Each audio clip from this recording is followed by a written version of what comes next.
That was a nice segue, I guess. Hi, good morning. I'm kind of late today, not on purpose. I actually meant to be here earlier today because I only have a short amount of time to stream today. I have to be done in about an hour or so. So it'll be a shorter stream, but hopefully quality. What's up, John? Yeah, I think it's unofficially official, if that makes sense. We kind of announced it last stream and talked about it the whole stream. It's one of those things where, like, I have other priorities, but I'm taking a break because I'm a little burnt out and stressed right now. So I don't want to, I don't want to burn out worse. So I don't know, I'm trying to, like, get ahead of it, I guess. But yeah, I also understand that, like, you know, this is a huge project to, like, start, and, like, so it's gonna be one of those things where it's just kind of, I work on it when I want to, which is kind of like what I do with everything now with Gamedev, which is kind of nice. Anyway, but yeah, I slept in this morning, and then Abby also slept in this morning, so I just take her to school late this morning, so I feel like a really good parent today. I walked in and they're like, what's the reason for her tardiness this morning? And I was like, I wish I had one. I was like, we just slept in. So, anyway. What's up, Animosity? Welcome in. I keep getting more and more reports for Swords of Magic for issues I need to fix, and I'm like, I'll get around to it eventually. I guess we'll check this out. Today I want to set up a new component for our, make a folder in here called components, I guess. This is going to be a blueprint component for our, or an actor component for our MVC, let's see, let's call this BPC task manager, I guess. Sure. Let's make a new folder in here called, like, systems maybe, or like, sure, I don't know, it's fine, I guess.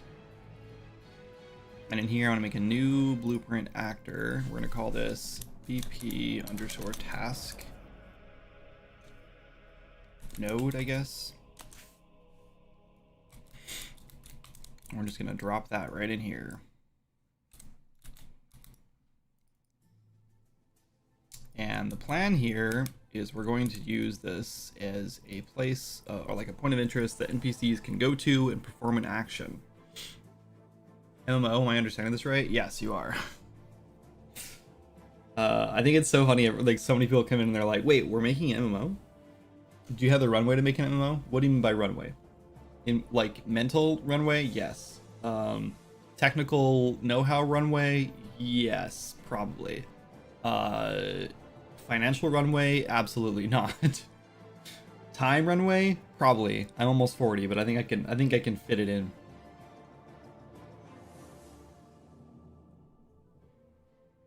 What are you using for the network backend? We're using a thing called Redwood. It's a backend called Redwood, and it is for Unreal only right now. It's still relatively new, but I'm good friends with the developer on it, so he's very active. He's very actively updating it, and I believe once we, like, really get into the thick of development, he's going to be able to use us as like a, like, I like to think of this as like, we'll be like the Fortnite of Epic with Unreal Engine, right? Well, we'll be like that, but with Redwood. Does that make sense? So I'm sure as we run into issues or need more things, he'll be like, oh, that's a good idea to add that, and then he'll be able to add it and we can use it. Hopefully. I mean, maybe not. Maybe I'm sure if it's really, you know, specific, he won't be, but that's fine. Fellow Redwood enjoyer? Oh, nice. Wait, Redwood is in, like, the Redwood Forest enjoyer, or you actually use Redwood, the back end? If that's the case, that's awesome. That's really cool, actually, because I've never met anyone else who uses it. And as far as I know, there's only like a handful of devs who are using it. Oh, okay, that's cool. That's really cool. Funny enough, I'm actually a huge fan of the Redwood Forest myself, which I believe is what it's named after. I would be surprised if it wasn't. Because I know the dev lives near there, nearish. Not in the Discord. Okay, I'm not either actually. I actually need to join the Discord. But yeah, animosity. What did you mean by runway? I probably don't. I'll be honest. Like I know as well as anyone that this is probably a bad idea, but I want to do it, so I'm doing it. It's funny because this is one of the, like, after working on Swords of Magic, I just kept telling everyone like I just want to make small games for a while. I don't want to do another big project. This is too overwhelming. Like I can't do all this. And now here I am, mostly running out of money before the game is finished. Oh yeah, I mean probably, probably. No, we have some promising stuff with Seeking Adventure coming up. I have a meeting. In fact, I need to email them back because they tried to change our times on us. But yeah, I have a meeting with a publisher for Seeking Adventure this week, and then I have this week or maybe early next week now. And then Swords of Magic it's kind of been mostly dead in the water for a while now. The only way it like makes any decent money to even like put a dent in our bills is if we put it on sale and do a major update. And major updates take like a couple months to a few months to like work out, right? Or more than that, depending on what it is. That's why I've been doing a lot of like quality life stuff, because those are like easy major updates. As opposed to like building an entirely new zone, which takes like 6 months for one person now. It's just a lot of effort, like 6 months of work to make like $5,000 for a month. And that's like a really good month. Like we make $5,000. And so it's just like, it's not worth it, you know? So yeah, Swords of Magic is very slow right now. So we're kind of just stepping away from it. MMO is really broad. Yeah. So here's let me give you the very like the most distilled down elevator pitch I possibly can that we know of right now. Right, it's still very up in the air. There's still a lot of features and like plot and setting and things like that we're still trying to figure out. But basically, to boil it way down, is we want to make something that feels like slow paced, like WoW Classic, but even more social focused. That doesn't necessarily mean like player economy and things like that or player driven. It just means a lot of social features to get players to play together, and like, yeah, that's it. So yeah, just picture playing WoW Classic with extra features, new races and classes and stuff and features and stuff, and more social stuff. So that's kind of what we're trying to make. Now WoW Classic meets Palia, sure, yeah, something like that maybe. Maybe that's a good way to describe it. I haven't played enough of Palia to know, but my my brother and my sister-in-law play a lot, and we're actually meeting up with them for Christmas. So I'm probably gonna talk a lot with him about that. He works all the time. He's very busy, and he has a new baby too, so I don't really get a lot of chance to chat with him about it. But yeah, I'm actually thinking about playing with them just to get more experience and more research, I guess.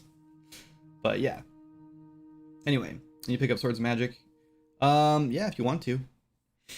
It's kind of in a, I don't know. I'm very biased about it, but I always feel like there's like two states it's either in. It's either there's like a really polished state, but it needs an update because like I've finished stuff on the back end that just needs to be like out there, or it's in the state where I've just released all that new stuff that I just finished and it needs bug fixes, and we're in that state right now where it's like it's in the bug fix state. So it's not like super buggy, but there's just a handful of bugs that are bothering me that like people have been bringing up that I need to get fixed. Will they get fixed before Witch's Eve comes down? Maybe, maybe not. I'm very, very burnt out right now, so I really don't even want to open the project. But I'm gonna have to here soon anyway, because I have to take down Witch's Eve. I think Witch's Eve ends on the 4th, so we got plenty of time. It's like a whole week, I think. That's 7 days, right? Maybe 8 days. 9 days, I think. Whatever, we got plenty of time. So, finally caught another stream. Haven't watched one since Windless Woods was in the making. Yeah, wow, really? That's been a long time then, Zero. Very, very long time. As far as I know, that we had a full team on board at that point.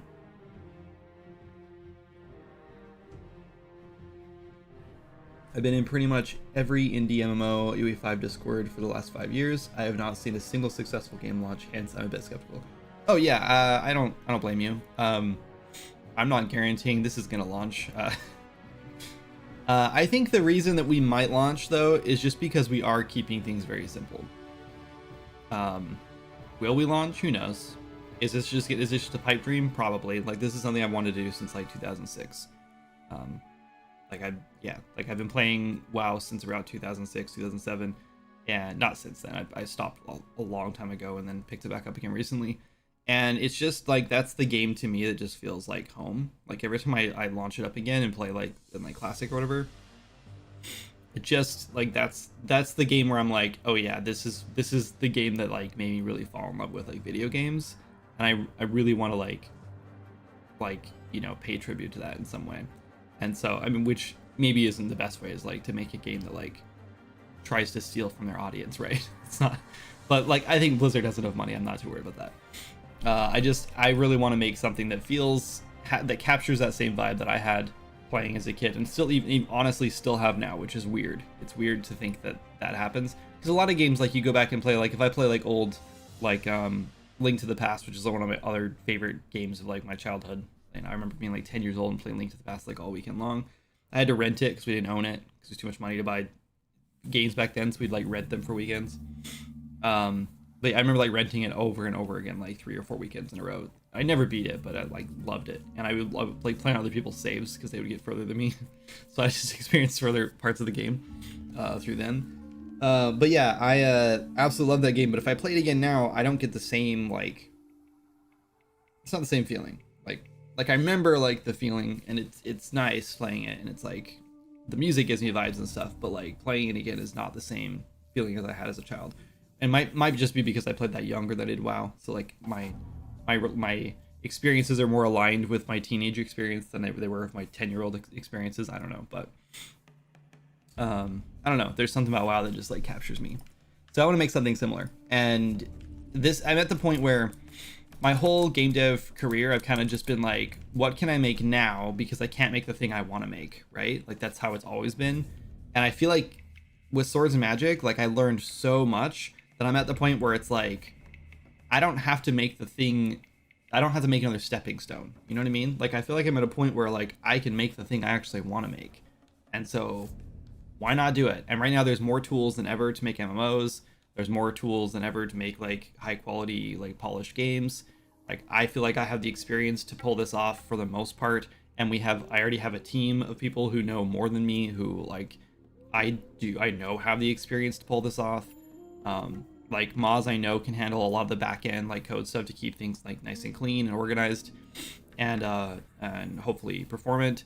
I feel like I have enough of the front end design work stuff to like keep things polished and like feeling good, and like keep like nice game loops in and everything.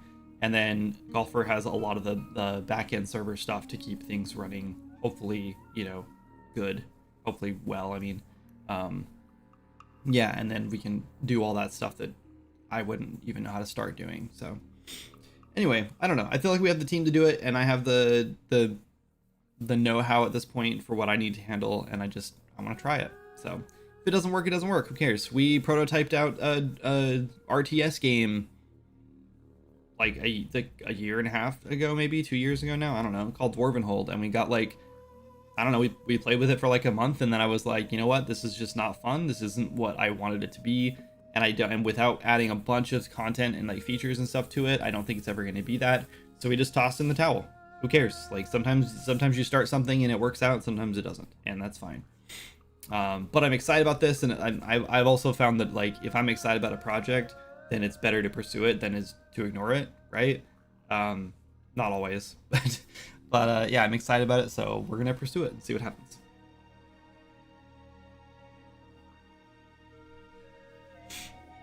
What's up, Cloudy? Welcome in. It's too bad you're burnt out on Swords of Magic. I totally get why, but Swords of Magic Online would have been pretty cool, not gonna lie. Yeah, Swords of Magic MMO is something that a lot of people have brought up and had been like wanting. I don't know. The world of Swords of Magic has never been the world that like I dreamed of making. It was almost like Swords of Magic was always like an answer to games that Jana and I always wanted to play and couldn't find. It started out as like a learning project, and then once I like started like really designing it, I was like, I kind of want to just turn this into the game that like Jan and I we're always looking for like multiplayer games, where she can do like farming and like house decorating and like that kind of stuff, you know, um, all this and cooking and things like that. Like cooking was a big part of it for her, which is why we have so many recipes and stuff in the game because she designed like all that. She built it exactly how she likes cooking games to be. And so we designed it around that. And then I was like, yeah, but I also want like adventure. So I was like, let's just build that game. So we just kind of built it in a way that we wanted. Like that was the whole goal, was like, we can't find games like this. Let's just make one. I think that turned out really well. But yeah, like the world itself was sort of just like built around that idea, because I knew I needed something that was like pretty light and casual, because that's the type of game I was making. So that just kind of designed the world to fall into that place. It was never like, this is like this really cool world that I really want to write all these cool stories in and stuff. It was more like, I have this cool idea for a story, but I have to dumb it down and like make it fit into this more cutesy like casual world. And so that's what I was doing. So this time around, I don't have to do that. Like, in fact, this is going to be quite a bit darker and more mature than Swords and Magic. It's not going to be like, you know, Dark Souls by any means, or like, you know, like Doom or anything. Like, it's not going to be like gory. Like, it'll still be, I imagine this being like a slightly older audience, like teenagers and up, you know, not like, you know, grade school kids, maybe. Yeah, maybe grade school kids, who knows. Yeah, I'm not going to like put like a bunch of swear words or, you know, sexual references or anything like that in it, but yeah, the point is like I want like more of a darker tone, more of an adult darker tone. Anyway, but yeah, I agree. I'm not saying Swords Magic is going anywhere either. Just so we're clear, for like the like nth time, I'm still be working on Swords and Magic. It still makes us money, and it's like the primary way that I bring money in for the household. That Patreon and like Twitch streams and stuff. So like I'm still working on it. It's just I'm taking a break right now, just for, you know, the rest of it, Witches E pretty much.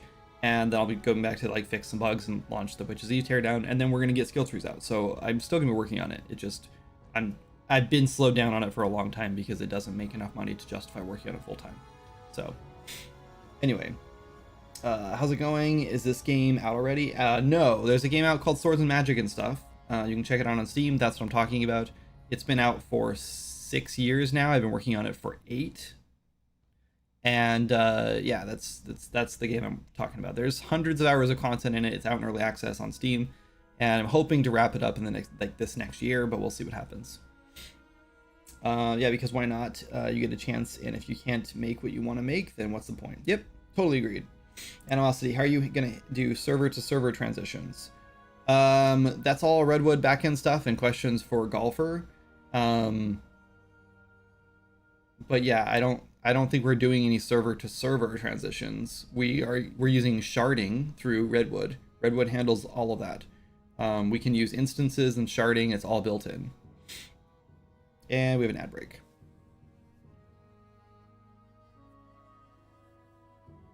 For those of you who are stuck behind an ad, sorry. For everyone else, I'm going to work a little bit on this for a second. Unreal's pretty good for MMOs. Yeah, I think so too.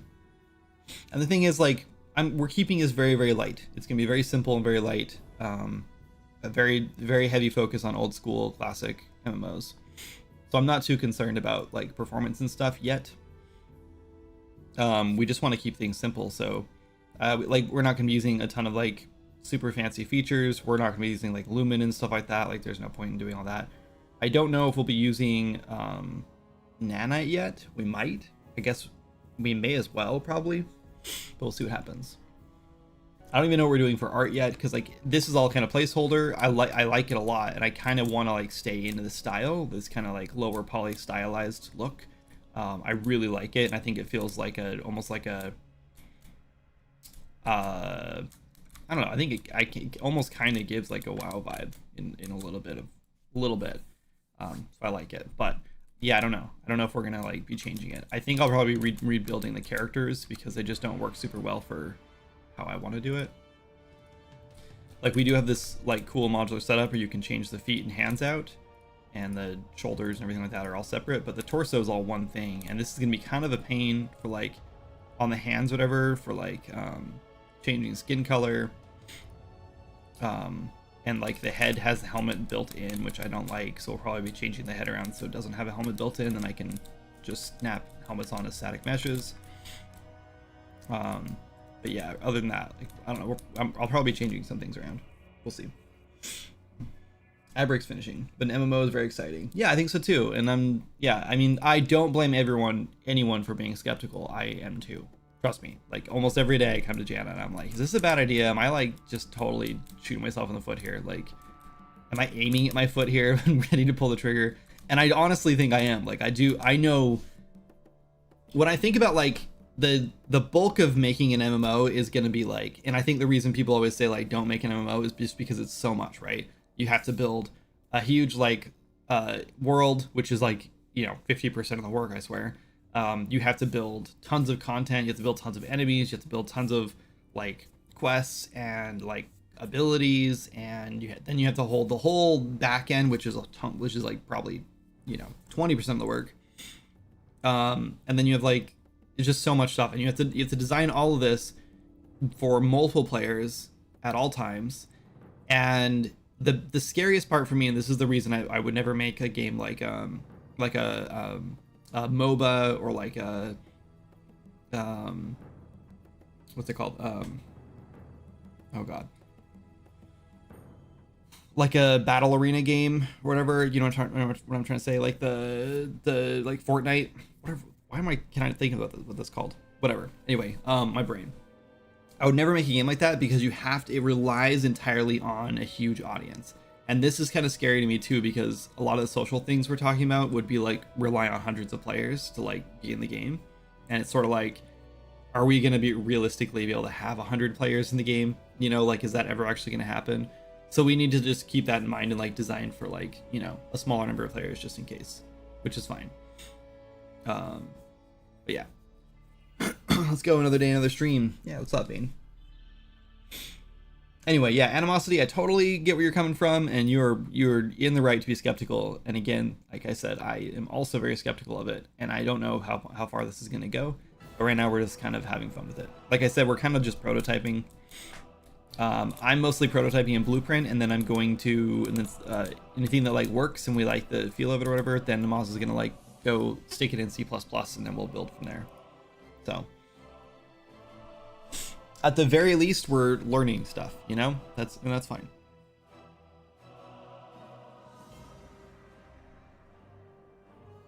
But yeah, Jana has a job now. She's making decent money, and I believe that she might get more hours eventually here soon. She thinks maybe after the holidays they might need her more. Maybe during the holidays, who knows? So yeah, and I think Seeking Adventures is actually gonna do really well.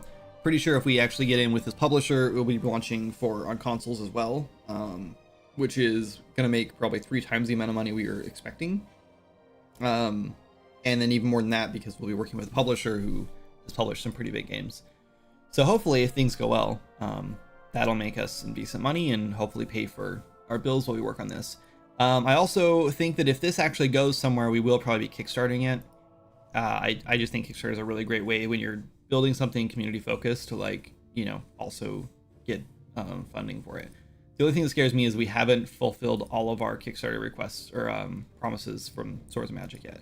So I feel like before we do that, I do have to finish up Swords of Magic, at least the Kickstarter stuff, so I can say all these rewards have been delivered, everything is done, all your weapons are in, and all your NPCs are in, etc. Which means I have to cram a lot of that stuff in Bone Reach, which might feel a little bit scattershot, a little, you know, like it's gonna be kind of weird to have like a bunch of random NPCs there, but it's fine. I can put them other places too. Anyway, sorry, I'm very scatterbrained today, I guess. Okay, we have, let me close that. We have a task node here. In this task node, all I really want is, let's do a duration.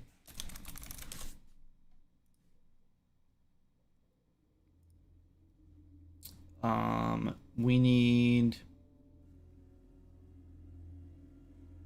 a way to like lock it so one player can have it. I think we might just do that with a Boolean. Let's call it reserved.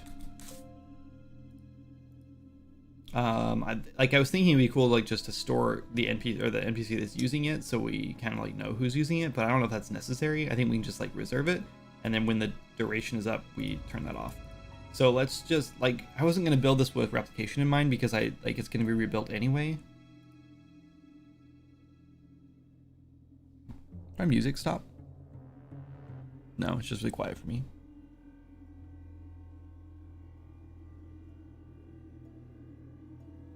Okay. Anyway, I wasn't going to replicate all this because I thought Miles was going to rebuild it anyway and he'd replicate it, but I think I might just because I think this is a better way to build it. Music is okay? Okay. If it's too loud now, let me know.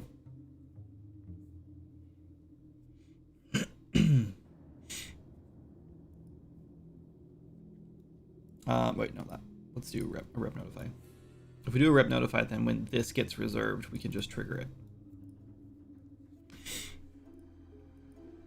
We can just do something like this, where like, if we're reserved, then we trigger our, just do like set timer by event. We can even do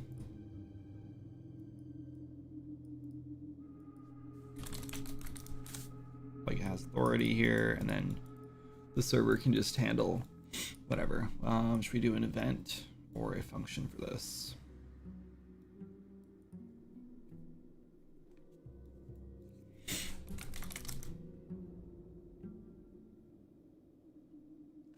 Let's actually build a custom event and call this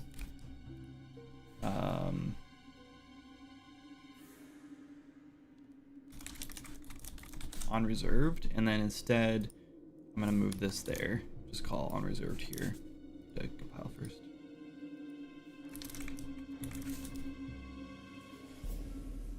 I feel like I'm really big. Let's get smaller.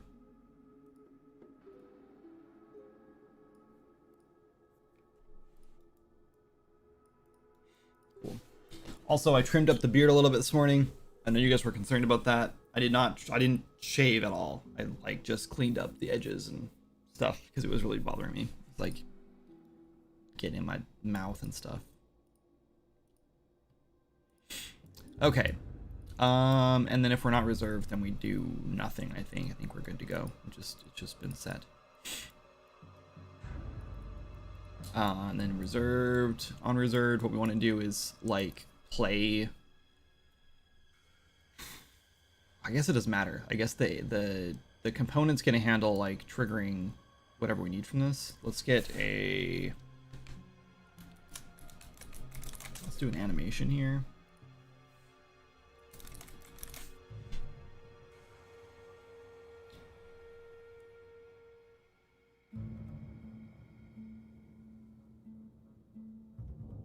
I think that's what we want.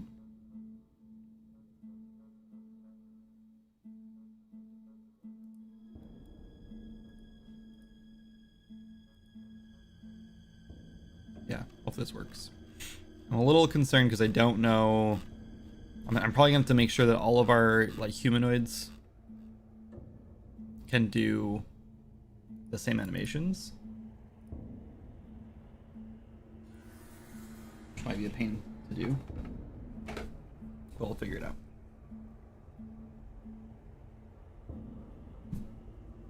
I just want to get some sort of gameplay in today, because I feel like we've been tinkering away at this for like a week, and I know Moz has got a lot of stuff done, but he's working in a separate project right now, building like modular plugins. So I just want to make sure we get something in today on our end. I've been building a lot of data stuff, a lot of primary data assets and like structuring all that.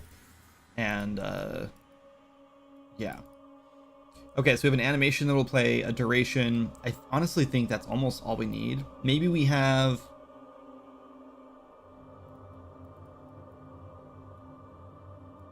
Let's build a struct for this, because I just think it's cleaner than doing a map. Let's go to data. Actually, I think we should store structs where they make sense. Let's make a folder and call this task system. And we'll move this in here.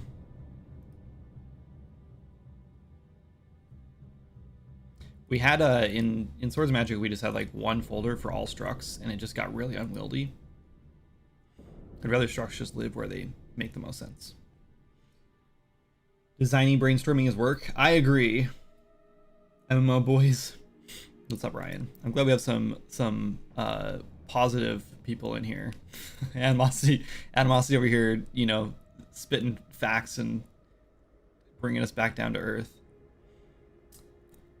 Oh no, you're good, man. I appreciate you being real. You know what I mean? Like a lot of people are just like, yeah, let's make an MMO, let's do it, and like, yeah, but no, there's a lot of really serious things to consider with an MMO, because like there's a reason there's a handful of like big MMOs and then a handful of indie MMOs and then like a bunch of like barely struggling to survive MMOs in between, you know. But yeah, like there's a good reason for it.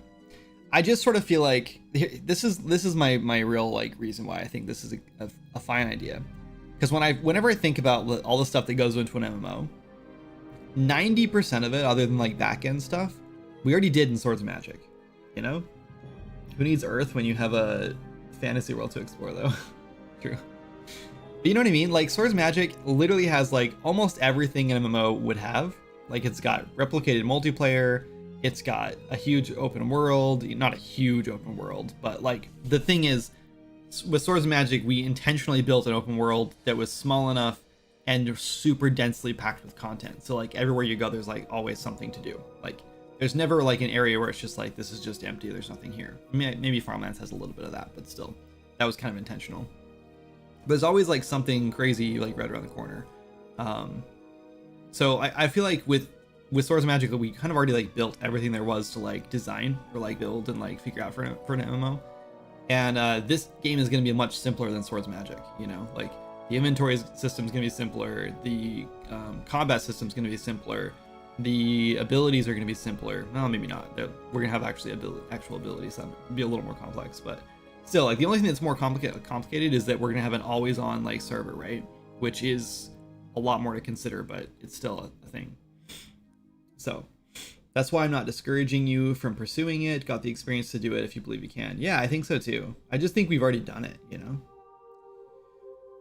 Are you able to reuse code and or stuff from Swords of Magic? I wish, but this honestly, another reason why I was so ready to start something new is because the code from Swords of Magic was written a long time ago, a lot of the like the back end like core stuff, and by people who didn't know what they were doing. And most of those people are on this dev team as well, which is funny.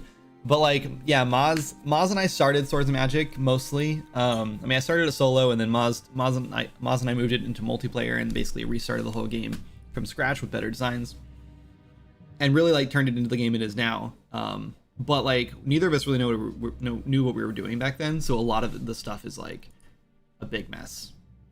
So whenever I change anything now and I have to like refactor something, it breaks so many things because stuff was just not built modularly. There's a lot of stuff that's just kind of hard coded, and it's just sort of like, oh, this one system works for this one thing and that's it.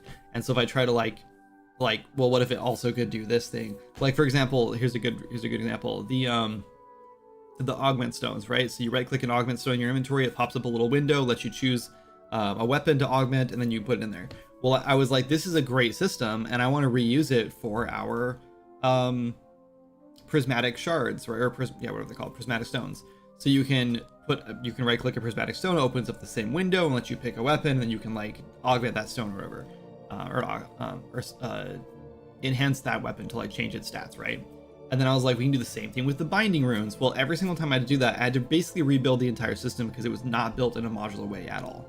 So like that's the kind of stuff where like, yeah, I wanted to build like a thing, and the only thing I got to like really reuse is I just duplicated the widget that like has the visuals and everything, and then I had to go through and like pretty much gut like almost all the code in it and like rewrite it because it only works for one thing. So like that's the kind of stuff that we kind of made mistakes with, is like thinking this is one system and it's never gonna use for anything else ever again. And then later it's like, that's actually a really great system to use for this thing too and this thing too. Like that'd be perfect for enchanting, it'd be perfect for all kinds of stuff where you have to like choose a weapon to do it as a thing with. But every time I do that, I have to rebuild the whole thing essentially for a new copy of it. So in going forward in this game especially, I would like to think about the systems like that and then think like, oh yeah, let's build a system for like trading or whatever, and then think, wait, what else could we use this for? Let's keep it open-ended enough that we can tack more features on later, or like reuse it by like switching an enum or something, and now it works for something else. so we can like build things one time and then kind of like add extra functionality to it if we need to, whatever, stuff like that. But yeah, so there's not much we can take from Swords of Magic, unfortunately. A lot of it is pretty unusable. The only thing I was thinking originally was like, what if we just all used the same art and just like built a Swords of Magic online? But again, like I never really liked the character model. It was always like a placeholder thing, and then people just kind of fell in love with it, so it stuck. And then when I tried to change it, everyone hated it. So it was like, I guess I'm stuck with this. So this time around, like I'm trying to be very careful that I don't get stuck with anything that like I don't really like. So, okay, you will reuse lessons learned from Swords of Magic, which is probably more valuable in the code. 100%. Yep. And I like that fetch kill quests will no longer be a problem because your target audience is MMO players who are down for that and just want to hang with friends. Yeah, and that's like, I think that's the majority of like classic WoW quests anyway, is just, you know, go kill 20 of these things. And then the one thing that I do think I want to fix from WoW though with the quests is I really want to try to avoid quests where you go to a location and kill 20 things, come back and like run all the way back to town for 5 minutes and then turn it in, and then they're like, oh, now can you go back over there and get like necklaces from those things? Then you go back there again and you kill them again and get necklaces, then you come back, turn it in, and they're like, oh yeah, and now go into the mine over there and gather some like miners bags, whatever, that we left behind. And then you go back there again and you go down deeper into the mine this time, you gather miner bags, then you come back and they're like, oh yeah, and there's a bad guy at the end of the mine, so go back and kill him. Then you go back in there again and you go kill the, you know, the boss at the end of the mine or whatever. And you're just like, Jesus, how many times do I have to run back and forth? Can't you just tell me to do all this stuff at one time? So we're going to try to like avoid that kind of stuff. So it's just kind of like you get all the quests from a quest hub at one time for the most part, you know. We'll see though. I know there's I don't know if that's like time padding with WoW or if it's more like story related. But yeah, I don't know. It also might just be like players need more experience. So like by going back and forth and having to kill the enemies, like, you know, like 100 of them instead of 10 of them or whatever, you're getting 10 times the amount of experience, right? So it's like that might be part of it. But I just think I'd rather build it in a different way if we can. I know it's a bit early to ask, but what's the plans with quests in this MMO? Big storyline with side quests or no side quests or just side quests? Right now, I don't know what the storyline's gonna be like. Here, you guys want to hear like what the running theme or plot is right now? We haven't really talked about any of this stuff yet. But right now, the thing that I think we're all kind of in agreement on right now is, and we don't have a name yet, but maybe. The idea is, a long time ago there was a god king, right? We are gonna put gods in this game. I just think that gods are cool in MMOs, and like we didn't do that at all in Swords of Magic. We did a couple spirits, which were like kind of like sit-ins for gods, I guess, in the game. But this time I want to do gods. I think it's just cool to have like multiple gods and like have like this. It's almost just gives you like this weird like sense of like, if there's something that weird that happens over that you can't explain, you can just throw it to a god and say, yeah, that guy did it. You know, it's sort of like Greek. I love Greek mythology when it's like, oh yeah, he split the guy in two and then it became two things, and it's like that doesn't make any sense, and there's no way to like magically explain that in like a grounded like magic system or whatever. But with gods, it's sort of like, okay, that makes sense. Sure, let's do that. Anyway, so the idea is there's a god king who like ruled everything, and he was pretty cruel and evil, whatever. Very kind of similar to the Swords of Magic plotline, I guess, which maybe is a running theme for me. I don't know. Anyway, he wore a magic crown thing, right? What, a divine crown, whatever. He was defeated by something. We don't know what it is. Yeah, or someone or something, whatever. And his crown was shattered into like thousands of pieces, right? So these are now called crown fragments. They're very magical or very powerful magical like artifacts, whatever, and they're scattered all over the world. I don't know if they've been like magically scattered or people scattered them or whatever, so people couldn't put the crown back together. But there's two warring factions that are currently in like a fragile peace. So you would pick one of these two factions, similar to like a Horde and Alliance kind of situation, except that I don't want to split our player base at all because I know we're gonna have a much smaller player base than World of Warcraft has ever had. So the idea is that they're peaceful, right? But there are contested areas where you can fight each other if you flag or whatever. So since they're peaceful, you can group up and play together, right? So you and your friends can pick opposite factions or opposing factions, and it's not really a problem ever. Even in contested areas, you're still able to group up, I think. Unless you flag for PvP, then obviously you can't because that's an enemy now. That's the running idea. This could all completely change and probably will a lot. So the idea is that these two factions are essentially trying like recruiting adventurers and sending people out like expeditions and stuff like that to find these shards to bolster their fragments. I mean the crown fragments to like do things with, to like craft epic weapons or gain power in some way. Like they're just like super powerful artifacts. They can be used in many different ways. Yeah, that's pretty much all we have for that, like the storyline. That's about it. So I don't know if there's going to be a whole storyline. I kind of like the idea that there is, just so there's some lore and stuff you can kind of follow, but I don't know if I want like campaign quests. Like WoW doesn't really have like a campaign you follow. It's just sort of like there are like linking quest chains that kind of like tell a story over time, and I kind of want to lean toward that, where like there is a story to be told there, and maybe there's like a loose quest chain or like a loose campaign kind of thing going through, and like main quests in every area, but they're very loose. It's not going to be super. But then again, I did just set up all the quest information, all the quest types and stuff, and I did put in there campaign quests, so who knows. I thought I did anyway. I guess I put an enums folder, which was stupid. That's not it. Quest type. I did put a campaign and side quest, and then profession quest, class quest, and custom. So I do plan on a ton of side quests and things like that, but we'll see if they're going to be actual campaign quests. And we might even like change how quests work entirely. They might not be like talk to this NPC and collect it and get a quest. I kind of like that. I think that's just more like straightforward and simple to handle. But we have talked about like Guild Wars style quests where there's like world quests you run into, and it just starts and it's on different phases, and so like that could be cool too. We'll see.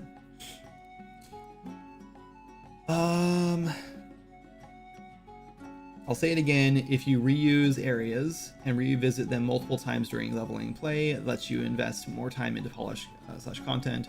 New World rarely revisits areas, so they can never let devs go polish / fix areas because they mostly make new ones. Yeah, and this is something I absolutely hate about retail WoW too.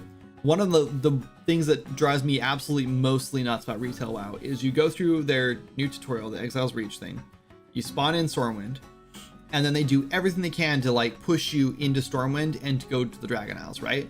Because if you turn around for some reason and walk out into Elwynn Forest and I don't even know why they do this. I don't know why they even put you at the beginning of Stormwind, but they like, if you turn around and walk out into Elwynn Forest, you are in a totally different world and it's completely empty, right? Because they do not touch Elwynn Forest anymore. There's nothing in Westfall anymore. Like all these old quests are still there, but they don't want you doing them. They don't want you going to those locations because there's no one there, right? They only want you, they want to funnel you all into the one zone now where everyone levels from 0 to 70, right?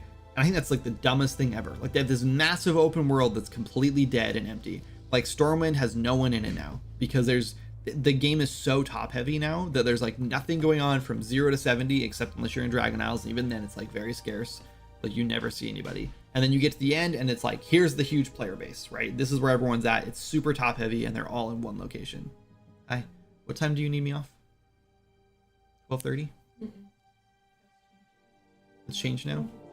Oh, okay, so I got more time. Okay, so 1. Thanks, love you. Cool.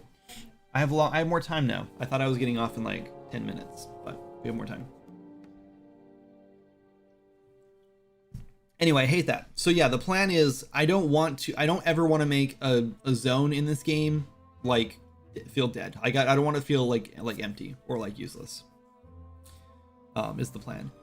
And we have already been talking about how we can like make zones like keep them relevant so players come back to the zones and do more things at a higher level. We talked about like having like a couple different tiers of like resources to gather. So there's like the low level tiers in the first zone, and then you come back in like 10 or 15 levels from there and gather them again.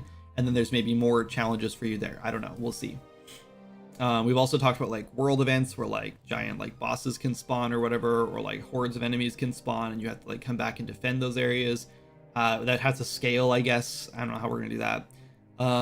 Last night I had an idea for like a mentorship thing, which I think I've seen in a game before, but I don't remember where I saw it. It was a long time ago. Where you would basically, let's say you have like a friend who's like, oh, I just started playing level 5, and you're like, oh, I'm level 15. Do you want to play together? But like, you obviously can't play together. Hey, buddy. You want to say hi? Say good morning. It's right there. Anyway, so you have a level 15 or level 5 friend, you're level 15. You can't play together because you're just going to kill everything in one shot. So I was thinking it'd be kind of cool if there was like a mentorship thing system where you group up with someone lower level and it pops up and says, do you want to mentor? And then it gives you like obviously information about what that means. And what it would do is basically scale you down to their level. I swear I've seen this before. So you'd have all your same abilities, all your same consumables, and everything, but it would just scale your stats down, like crunch them down. And this would probably be a pain in the ass to build, so I don't know if this is a possibility. But it would just scale you down so then you can play with them. So the loot's going to be useless for you, right? Because like when you stop mentoring, like all that loot's garbage. Even like during it's garbage because like you still want high level loot because it's crunching it down, or high level gear. But like you could still get like experience then, so that way you could like go back and like play the early levels of like, hi buddy, you could go back and play like the early zones, whatever, and do all the early quests again. Like you'd be able to do the same quest with them and everything and get experience for it. So if you really liked, I don't know, like let's just call it Northshire Abbey, right? And you're like, man, I want to go experience that again. You could literally just go back there and group with a new player. You could just be anybody, just be like, anyone want to mentor or whatever, and you just jump in a group with them, and then you can immediately do those quests again and get experience from them. So there's that. PoE does that, although somewhat poorly. Okay. Yeah, I mean, maybe it's a bad idea. I don't know. I just think it'd be kind of cool because it just makes old content relevant for you still, and then players can group up no matter what level you are. I thought that'd be kind of neat. I'll say it again, if you reuse areas, yep, okay. My only advice is don't build everything from scratch. Use some of the free assets that's been released over the years. Yeah, which is what I'm kind of doing right now.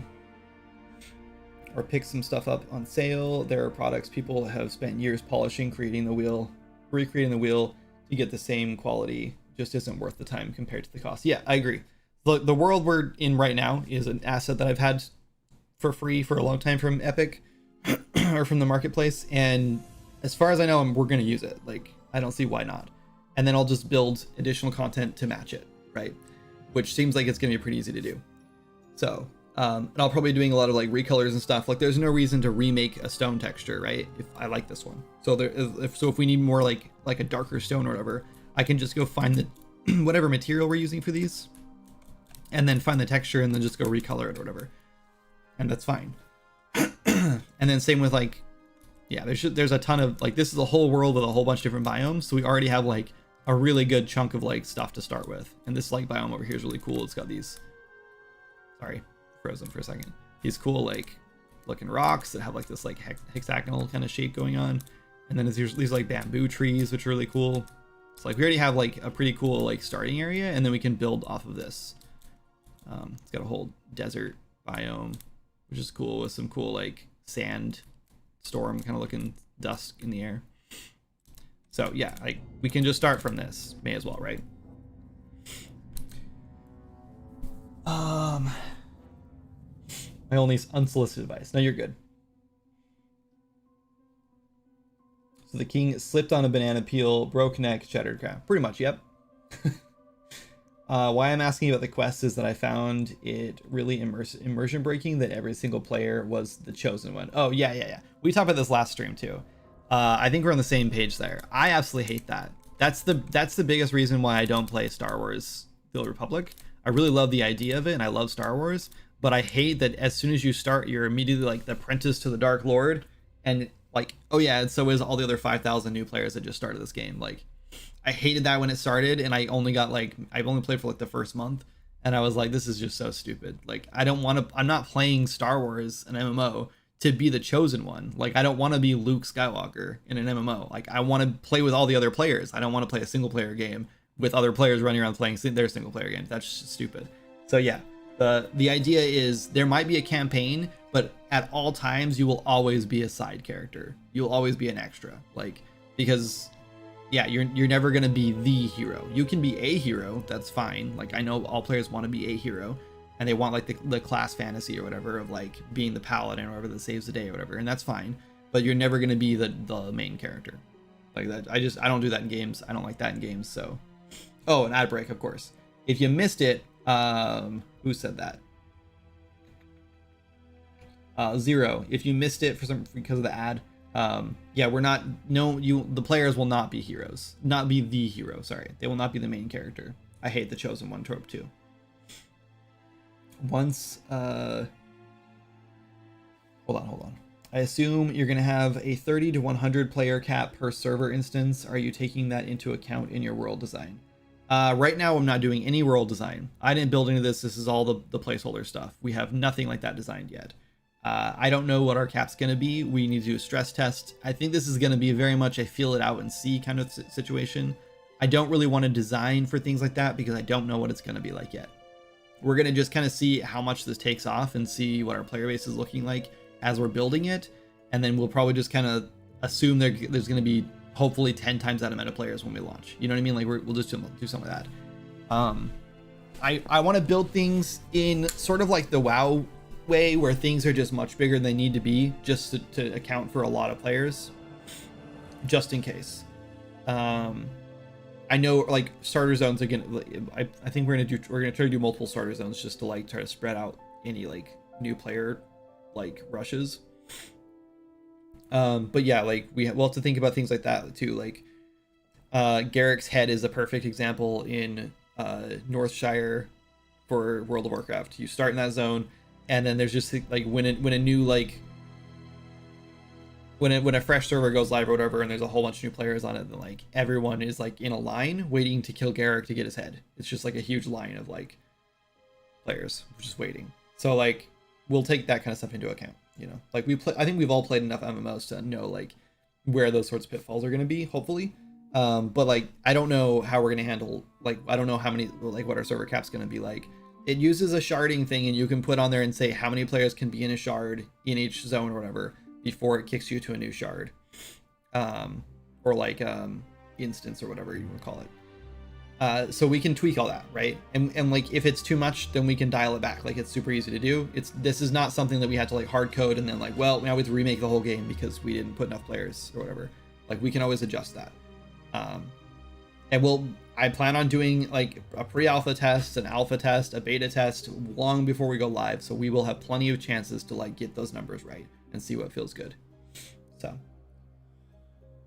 once I ship this framework thing, I want to go back into game dev in my free time. So fun to explore cool ideas and share them. Yeah, I agreed, Ryan. That's cool. And I'm really excited you're gonna dabble in game dev again, even if it's just for fun. You know, like I know you kind of tried it to see if it was going to be a long-term thing, and you decided it wasn't, and like that's understandable. But I hope you can do it for fun. You know, it's a really fun like hobby, you know, or passion thing, I guess. The cool thing in New World Towns that the whole server progresses together sounded so cool, but they implemented it so bad. Yeah, I have to agree with that. I wasn't a big fan of New World. There was the PvP stuff that kind of bothered me in the beginning, and also like I didn't like that it felt like the quest felt so like procedural, and I don't know if they are, but it was sort of like go here and fight these western bears or whatever, right? Or these western black bears. And it was like, okay, cool. So I go over the area, find the bears, kill them. Then I come back and do the quest in. Then I find another quest like 5 minutes later, and it's like, go over to this location and kill the eastern brown bears. And I was like, these are the same bears I just killed for like a minute ago. And like, I understand like WoW does the same thing, but at least WoW takes like, there's like kobolds, right? And there's like 3 or 4 different kinds of kobolds, we'll say, that are like kind of like harder or whatever, progressively harder in a zone. And you go kill like the first wave of them or whatever, and then you have to do something else with the second wave and third wave or whatever. And that's kind of fine because it's like you're kind of progressively they're getting stronger and you're getting stronger, and it's like, sure, I guess I get that. But like this one felt weird because it was like the same zone just had like different and like the same enemies in like like reskinned in 2 different locations in the same zone, or multiple locations in the same zone, and it felt like procedural. It just felt like just reskins with like lazy quests like thrown on top of it. I don't know why it felt so weird to me, but I did not like it. It just felt bad. It just felt like I was doing things arbitrarily, and there was no purpose. But yeah. As far as like progressing together, I had this idea last night. I kind of want to like get it out, see what you guys think of it. We talked about player housing because I think Moz is really into he's been playing, there's another game, I can't think what it's called now, that he played, where player housing is kind of a big deal, and people like, I guess like you like the houses, like if players abandon them or whatever, they get like auctioned off to other players on the server, and people are like really excited about that. It's a big part of the game, is like getting a house. And I guess I kind of get that, but I feel like after Swords and Magic, I'm kind of like, I'm not really into player housing, and I just sort of feel like it's kind of been done so many times now in so many games that like an MMO doesn't need it. You know, it's sort of like one of those things where it's like, if you're like really big into decorating a house, whatever, then like maybe just play a different game where that's like a focus, where it's like an MMO is more of like the adventure. And like I think it's kind of weird with player housing too, because like how often are you going to come back to that house, you know, when you're trying to level up or whatever? So like you're level 50 or whatever, and your house is back in like the level 10 zone. How often are you going to go back there to like use your house? You know, like that's a lot of walking and travel time to go back to your house. It just feels kind of unnecessary. So I think it's fine when you have like instance housing or whatever in like major cities, because you do go back to major cities pretty often, but it feels weird to have houses out in the world. But then I had this idea, because player housing, especially if you have player housing on the world, so let's just say there's like a housing plot over here, right? And like there's only like 4 or 5 in this whole world. Let's just hype, like there obviously has to be more than that, but let's just say there's like 4 or 5, maybe like 2 in each zone or something, so there's like 8. And then like only 8 players in this whole world can have a house at a time, and that's obviously a bad idea if you have hundreds of players ideally playing, right? Because then only 8 of them ever get a house, and it's like, how am I, like, you just kind of like play the game knowing you're never gonna get a house, right? And if you do, you have to be like one of the top 1% players, because it's the only way you're going to be able to afford one when one becomes available. So then I was thinking, what if instead of houses we did guild halls? So we focus more on guild play, because then you can have hundreds of people in a single guild, which means if you had a guild hall somewhere, like let's just say like over here there's a big giant like plot where like this huge guild hall could be, and a new guild goes over there and they have the money, maybe it's like 100 gold, whatever, 1,000 gold, whatever, it could be whatever. I mean, the gold number is relevant, right? But they buy this guild plot for their guild, and maybe you have to have a certain size guild, maybe you have to have a certain reputation over to unlock it, whatever, and then maybe you have to pay dues, or not dues, but rent or whatever on the guild plot or whatever, otherwise it gets destroyed or auctioned off to someone else or something, whatever. So now you have like hundreds of players that can like have a house or whatever, and this guild could be then upgraded. You could put like stables in it to like, now your mount speed is increased a little bit, you can level up your stables to get more mount speed, etc. Like you can do all that stuff, but it's like one big huge place. There's even like a meeting area, so like you have guild meetings in it, like, because I know like in WoW during like OnlyFans during the OnlyFans thing during WoW Classic or Hardcore, there was like they had a lot of like guild meetings and stuff, and they just picked random places in like Stormwind to do it, which is cool. But like, how cool would it have been if they just had like their own huge guild hall that they were all working toward, and everyone's like gathering resources and like depositing them and supplying like all these resources so they can like be building up this guild hall and stuff. But that sounds like such a better way to use like plots in the world, and then you can run by and be like, wow, that is a really cool guild hall, I want to join that guild. And you can like literally like maybe run inside and apply at the like a roster inside the guild or whatever, like at an NPC or whatever. Like I think that'd be so much cooler than just having a like player housing, because like what's the point of player housing other than just to decorate things? And it just feels like, I don't know, it just kind of feels like filler content to me, like player housing in MMOs. Like I'm not even excited about like player housing in like Midnight coming up for World of Warcraft. I'm just like, it's like, okay, who cares? You know, I don't know. Maybe it's just because like Swords and Magic like did housing like in a way that like I think made a lot of sense for the scale of the world. So I'm kind of like burnt out on it or something. I don't know. I remember being really excited about player housing in MMOs, like when Black Desert Online came out and had it, and I was like, that's so cool, you can have your own house. And then ever since then, I've just kind of been like, it's fine. Sorry, anyway. Not an MMO feature request. Wait, hold on. My first experience with player housing was Star Wars Galaxies with housing in cities, but that was a major part of the game design, and a lot of their other systems played around it. Yes. Yeah, and I don't know if I'd want to go to that depth. I never liked the instance housing some MMOs to have. Yeah, like, so Black Desert Online, I love the idea of it until I actually played it. Then I realized there's just like one house, and you just walk up to it and interact with it, and then it teleports you into your version of that house. And I was like, everyone and their dog owns this house. Like 50% of the players on the server right now own this house, and it's so stupid to me. Like I don't like that. If anything, if you're gonna do player housing, the way I would want to do it is you go to a main city, and then there's like maybe a core, like a section of the city or whatever, you interact with a gate or something that's like, it's like gated off or whatever. Maybe, I don't know. This would assume there's no flying mounts because you wouldn't be able to fly in, I guess. Or maybe you could, but it would just teleport. I don't know. Whatever. Anyway, there's like a gate you interact with, and then it teleports you into an instance of a neighborhood, right? And in that neighborhood, you would be like, maybe it would pop up and ask you which like instance you want to be in, like maybe which neighborhood. And then they would all be named, whatever. You have like, this is, I don't know, Ironwood Street or whatever. So you just like pick, oh yeah, I live on Ironwood Street, I have one house there or whatever. So you click that and it takes you to that one, and there's like 50 houses there or whatever, and they're all player houses. And it's just an instance like version of that neighborhood. It'd be like exactly the same as all the other neighborhoods probably, but maybe you could customize the outside of your house, whatever. That kind of stuff I think would be cool, because you have like a whole neighborhood with other players living next to you. That could be neat. But honestly, I really prefer the guild hall idea. Not an MMO feature request, but I really like games that let me host my own server with friends or join the official servers. I feel like V Rising did a really good job for both. Yeah, I mean, obviously I like that too. That's what Source Magic does. I just feel like with an MMO, it doesn't work like that. First of all, if you can host your own server, it means you have control over the server files, which means you can change whatever you want, right? So you can go in and change how fast you level up. You can change which items you get. You can change what level you unlock mounts. Like you can change all that stuff, right? And it like, I think that breaks MMOs for sure, obviously, because then you can't play that same character in the like official server. This also splits up your player base for an MMO, like big time. So, because like if me and my friends are like, yeah, we have like 30 players, we're all playing on a private server because we don't want to deal with everyone else, then that splits up your player base big time. And then the actual server where your MMO is supposed to take place is supposed to be a living, breathing world with tons of players in it, and like half the players are out playing in private servers, so they can modify the XP rate or whatever.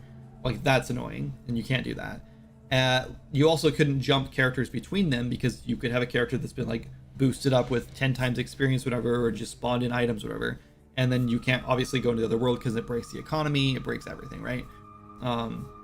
Which is why Swords Magic has always just been kept to like, no, this is just a very simple like simple casual game, so it's okay to do that kind of stuff. Who cares? And that's why we haven't really facilitated any sort of like player economy in it. Hey, what's up, Tangled? Welcome in. I wish we could do that kind of stuff, but not with player hosted and like local game files. It's just not possible. Yeah, and then also lastly, I think even if you were okay with all that stuff and you were like, yeah, it's fine if I make a new character on a private server, we don't care about player counts, whatever, it doesn't matter. I think the biggest problem is that like the point of an MMO is that those sorts of things feel like they're out of reach. Like the best mounts in the game are really hard to get, right? And so I feel like if you make it so players can just play on like a private server, which by the way, as a kid, I remember spinning on my own private server in WoW because I wanted to experience things I couldn't do in the actual game without hundreds of hours of like gameplay. So I have done this, but like once I did that, like, and I got like, I spawned in like all the cool weapons and had like the best mounts, whatever, ran around the world completely empty, by the way. Then I was like, I don't really care to do this anymore in the game, you know, like I've experienced it, cool, I have all this stuff, and it didn't feel the same obviously as if I had actually earned it, but still, like I feel like it just kind of watered down the content in the actual game, because then I'd already experienced those things, so it wasn't as exciting when I got them in the actual game, so I didn't like feel like I needed to do them as much, and I feel like that kind of like ruins the experience. It's sort of just like, I don't know, I don't know. I think I don't really want players like being able to like cheat those sorts of things in or cheese the game, whatever, and then it just kind of lessens the excitement of doing it for real. Sorry. You'll probably need a bunch of grindy systems. Can't compete on content with other MMOs. Have you thought of professional skills like OSRS? Kind of. I think we can compete with content, by the way. I think a lot of MMOs focus on endgame content, and we're not going to do that. Like, we'll probably have some endgame content, obviously we need something there, but like I think our goal is like, let's build a world that's like really fun to like level up in and explore. So I do think we're going to have plenty of stuff there.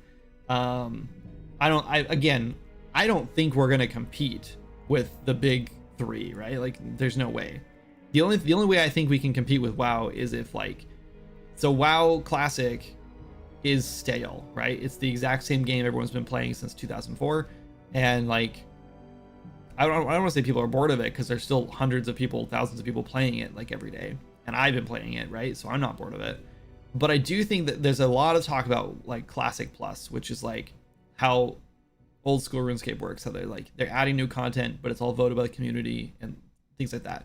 And I believe Blizzard's making that, which, sure, that's good, I guess. And I will probably be playing it if Blizzard does make it. But players are like really itching for that, right? So I think instead of trying to compete, I just want to like offer a new experience. You know, like I'm not planning on like stealing a bunch of players from these games. The goal is like I just want to make something different that like scratches an itch that these people might have, the itch that I have, right? Like I want to play classic WoW, but I want it to be new and fresh again, right? So like, that's kind of what I'm aiming for. So I'm not super concerned about like how am I gonna like stand out and make like a better game or a bigger game or like steal the player base, whatever, because I'm not that concerned about that. I just kind of want to. I'm also a big fan of like build it and that will come. You know, like if you build a project that you are passionate about and care about, and you like put the time and effort in, and you actually like, you know, polish it and make it feel good to play, I do think we'll find players. It might be only, you know, 30 super dedicated players that pay monthly, you know, but as long as it's enough to pay for the server costs, then I'm happy. You know, it doesn't need to make millions of dollars. It needs to make enough money to pay for itself, and it would be great if it could pay my bills, but who knows, you know. I'm not getting my hopes up about that. So I'm doing this for fun because I really love MMOs and I want to make one. So and again, because of that, I know since it's not going to be paying my bills, at least not for a long time, or if ever, it will never be like my primary like main project, and if I need to make money some other ways, then I will step back from this and work on other things. Right now we're okay. I'm doing okay, so I don't need to like worry about that right now, but there might be a day where I need to do that. And like if Seeking Adventure gets this publisher, then I will be stepping back from this and focus on Seeking Adventure for a few months to get that knocked out and finished, and more things like that in the future might happen, right? I might get an idea for another little game and then knock it out and, you know, sell that or whatever. And I might be taking breaks from this in the future, and that's fine with me. This is not meant to be like, I don't know, maybe one day it will turn into like this is the main project and we're getting enough like subs on Twitch, and like speaking of that, you should subscribe on Twitch if you want to it helps fund this, you know. Maybe I'll do this full time then. Anyway, maybe one day we are making enough money on this, maybe the Patreon takes off, we're making, you know, $1,000, couple $1,000 a month on Patreon. That'd be awesome. I don't think we've ever broke like $500 on Patreon, so like that'd be pretty crazy to see like a couple thousand. But I know like games like what's that Sims game? It's like Sims. It's not the Inzoi one. It's Paralives. Their Patreon makes like 10k to like 50k a month. I don't remember what it's at. Maybe it's like 20k, somewhere in there. It's like it's over $10,000. I'm pretty sure. Let's look it up. Alex Massey, I think that's his name. Maybe it doesn't show anymore. I'm pretty sure it used to show. Doesn't look like it shows anymore. Man, they changed Patreons. You can like really customize it now. Oh, here it is. They make $51,000 a month on Patreon for Paralives, which is a Sims-like game. And honestly, it looks way better than I remember it looking. Last time I saw it, I feel like it was a little more realistic looking. It's kind of nice. Anyway, they make $51,000 a month. I feel like if we made $51,000 a month making an MMO, just for like I feel like this game is not launched because they're making $50,000 a month. If you're making that much money every single month and your game hasn't even launched yet, I don't even think it's playable. Like, I don't think anyone can even play this at all. And they're making that much money. I sort of feel like this is the point where it's like, maybe we just keep making this game, we never release it, because once we release it, people are going to stop supporting on Patreon, right? And then you got to just hope that you're making money through the game. And if it's a flop, then there goes your paycheck, which is a little scary. But anyway, so yeah, I do feel like if we can make like, you know, 10k a month on Patreon, then I would 100% switch to this like full time, right? Why ever finish the game if people are paying you like $500 a year already? $500 a year? Oh, like a single person. Yes, I see what you're saying. Yes. Yep. Yeah, it looks like the lowest membership tier is, just saw it, $3 a month. So yeah, you could be paying 3 times 12, so $36 a month. Or a year, I mean, $36 a year is the cheapest. But still, $36 a year is probably more money than you're gonna pay for the game when it launches, right? Let's say that the game launches and it's $30, you pay that one time and that's it, right? So yeah, Patreon is a really great way to monetize your game development if you can get people to sign up. They have 21,000 members, right? And they're paying more money through this than they will be when the game launches. So yeah, I hate to say it, and I was really trying to avoid this, but I think with an MMO, we absolutely have to have like a premium sub. Like I think it should be free to play. Well, not free to play. I think it should have a box price and then free to play. Personally, I think box prices on games is just the best way to go, because you just pay up front and then you paid enough money to justify not paying any more money on the game. I think that's fine. But if it's just free to play for everyone to jump into, that could be a problem. Maybe not. I don't know. That also brings in a lot more players, you know. Maybe that's a much better way to go. We'll see what happens. But I'm very much leaning toward like a $5 sub via Patreon to play like the early alphas for this game. Maybe all the way up until beta, up until launch, you know. It'll just be a Patreon. Maybe we'll do Twitch subs too. But we'll see. Anyway, sorry, I'm really behind on chat. Let me get caught up. Player housing feels unnecessary in most games, but I did like that ESO lets you use your house as a guild house. Yeah, that's cool. Yeah, Moz really likes the idea like of a MMO world feeling like a home, like you can like live there, like you do live there almost. I don't think he means that in like a way that like you know, like give it up on real life and you're consumed by it. I think he just wants it to feel like cozy, you know, like you could like it's like immersive. And I agree with that. I think it's a cool thing to strive for. So I think player housing is why he wants to do that. We don't necessarily have to have player housing, and that might just be scrapped. But I think if we're going to do a player housing thing, I think the guild halls is a really good way to do it. Player housing sounds like content creep. It's cool AF when done good, but generally it's awful investment to return. Agreed. Thousands of furniture unused, but need to be made. Yep. Yeah, and I agree. That's another reason why I'm not 100% sold on it. I think if it was like a guild hall, that'd be fine, because it'd be more like base structure, upgrade it, bigger structure, upgrade it, bigger structure, and then you can like choose more upgrades. Like I want to add a stables on, I want to add a archery area on, I want to add like a little like training like dummy area, and now I want to add on like a marketplace or whatever. Like you can like add on these things, right? And it's just like you build one thing. And maybe like there's different like skins, whatever the players can choose, whatever, so they can customize their guild hall. But it's like, for the most part, you build like one thing and then split it up into chunks, and then you just kind of spawn it in. And it's like, that's easy to do, you know. Is it just you and Moz? It's me, Moz, and Golfer right now.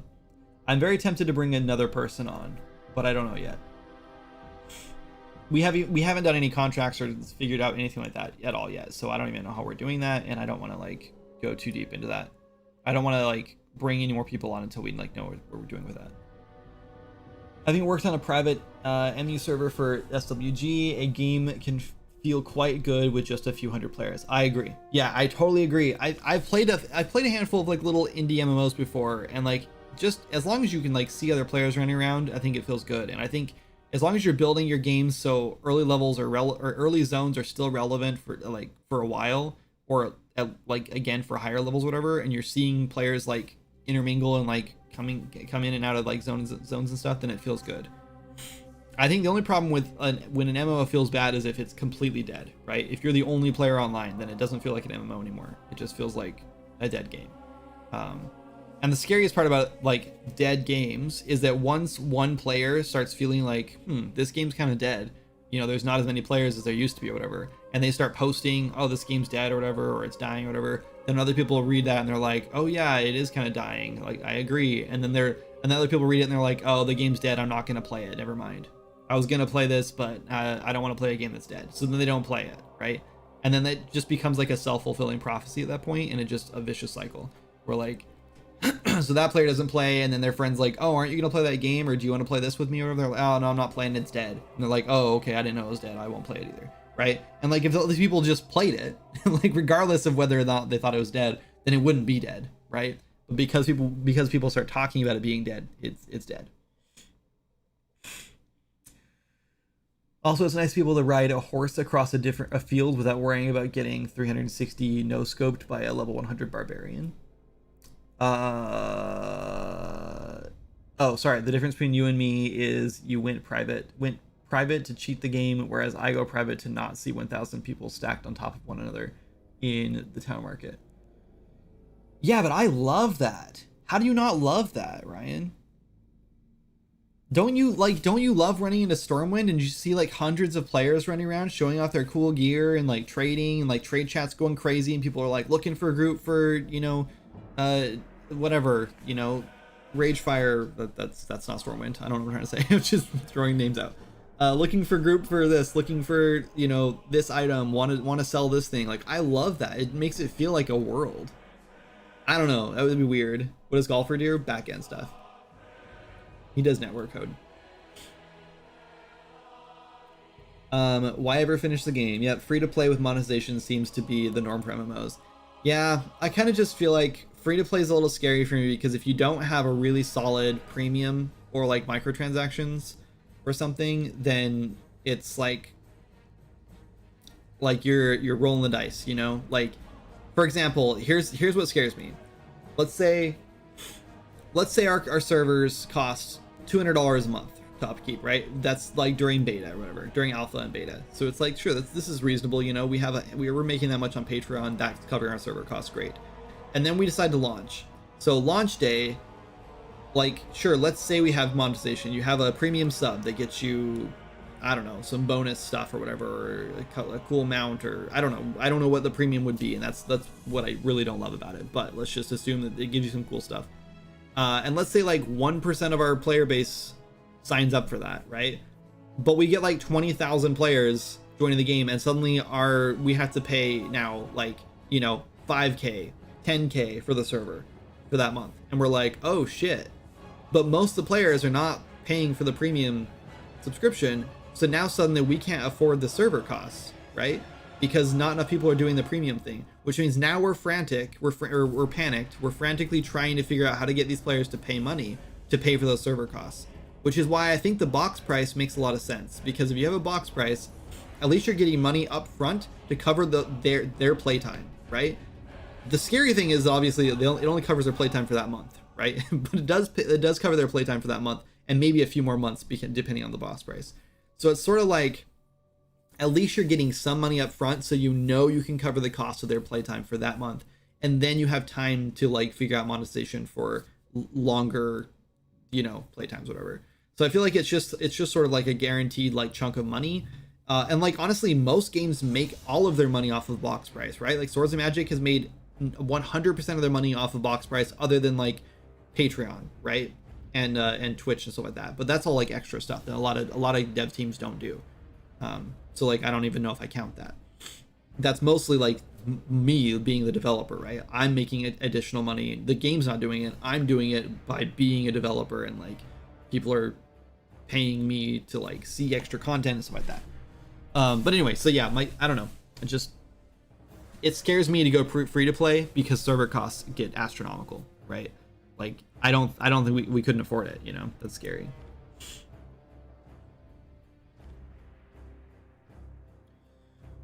Perception of balance is far more important than balance itself. Same is with everything in game.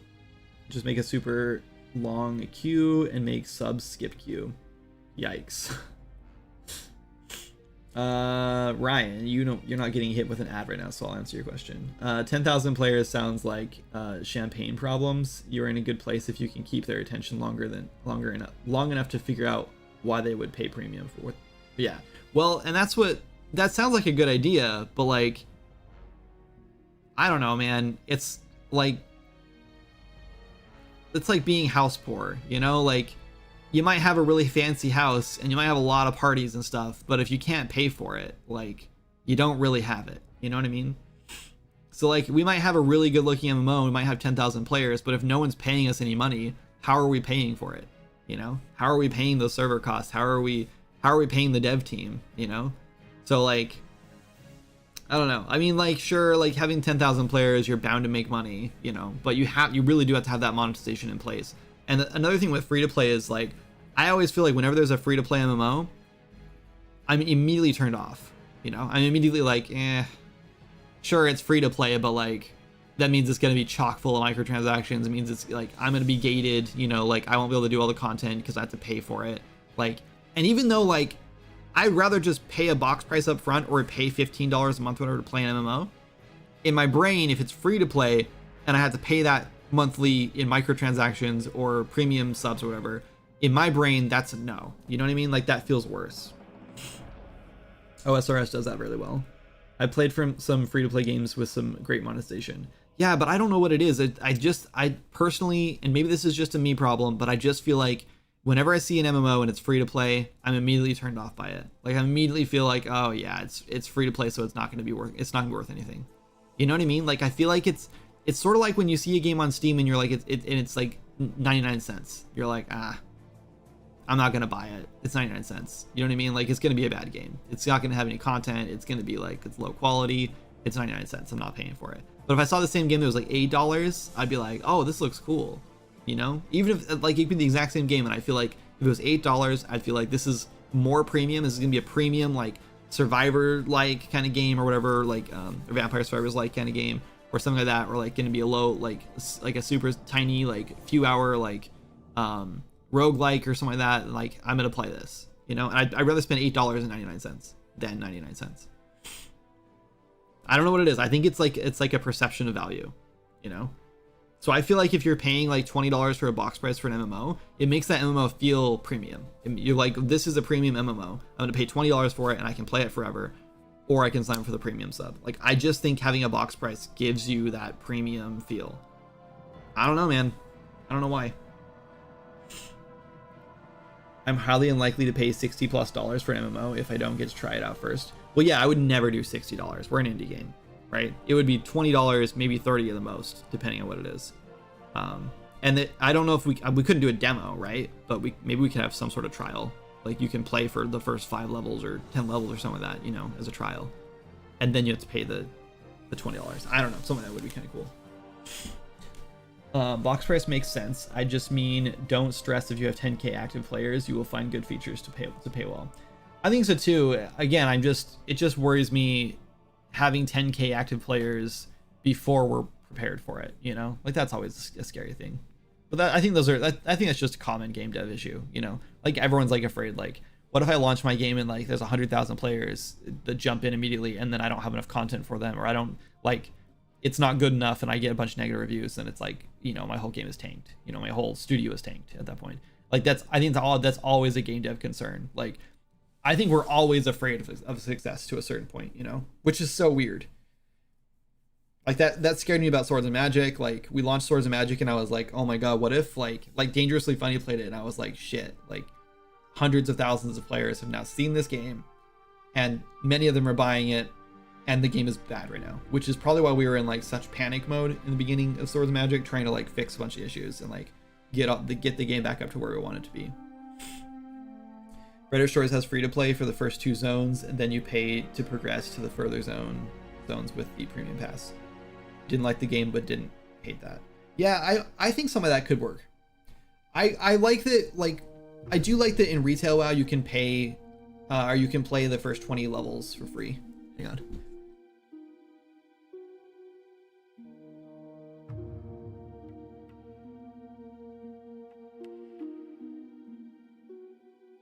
Sorry, random sneeze. Anyway, I do kind of like the trial period. I think it is nice.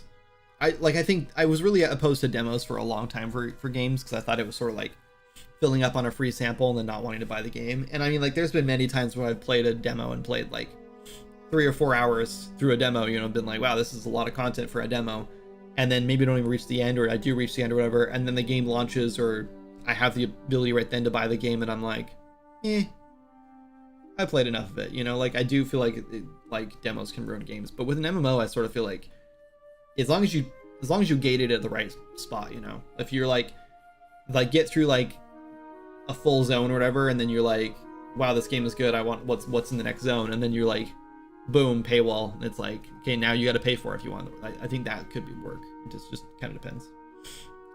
Any plans for the classes in this game?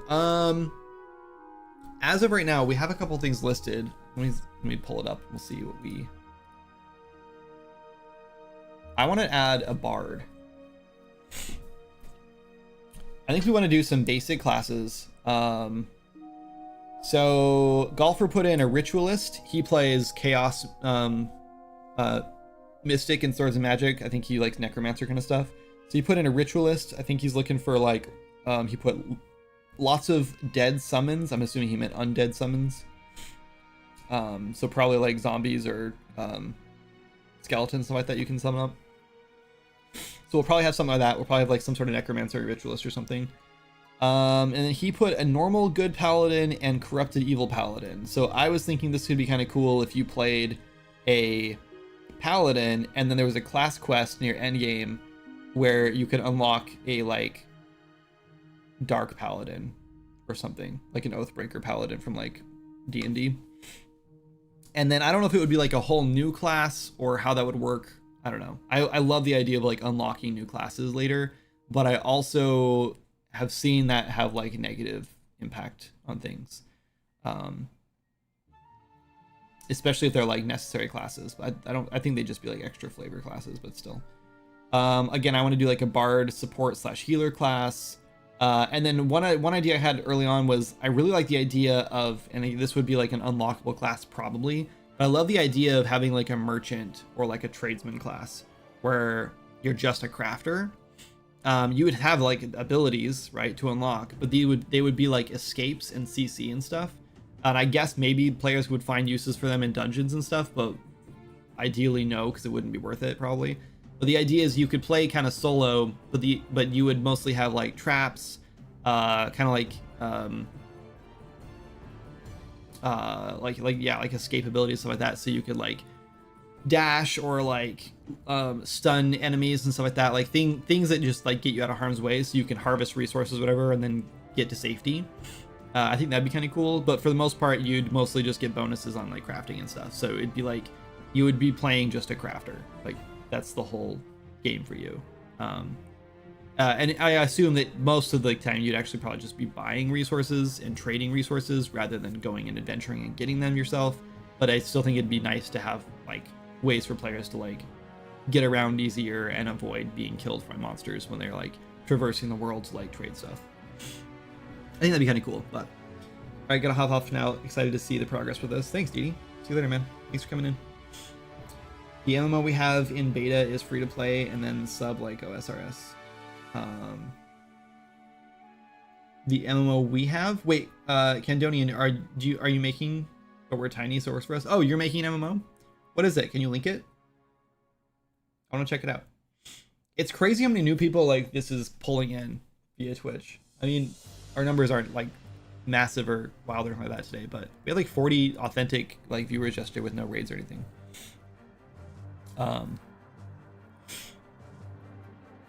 Cando Realm on Steam.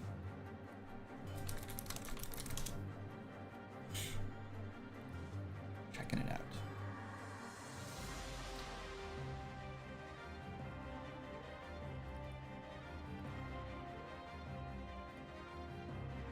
This looks cool. There's always like this like nice charm to like a top-down like 2D MMO. Like whenever I see one, I'm like, oh, I just want to go level up in this game.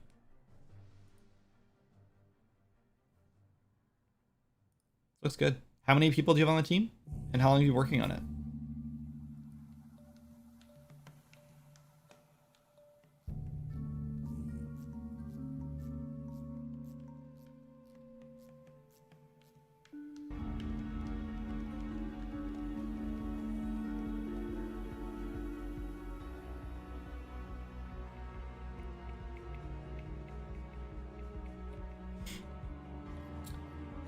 Oh, it's not out yet. Okay. But the plan is, I think you said free to play and then a sub. Yeah.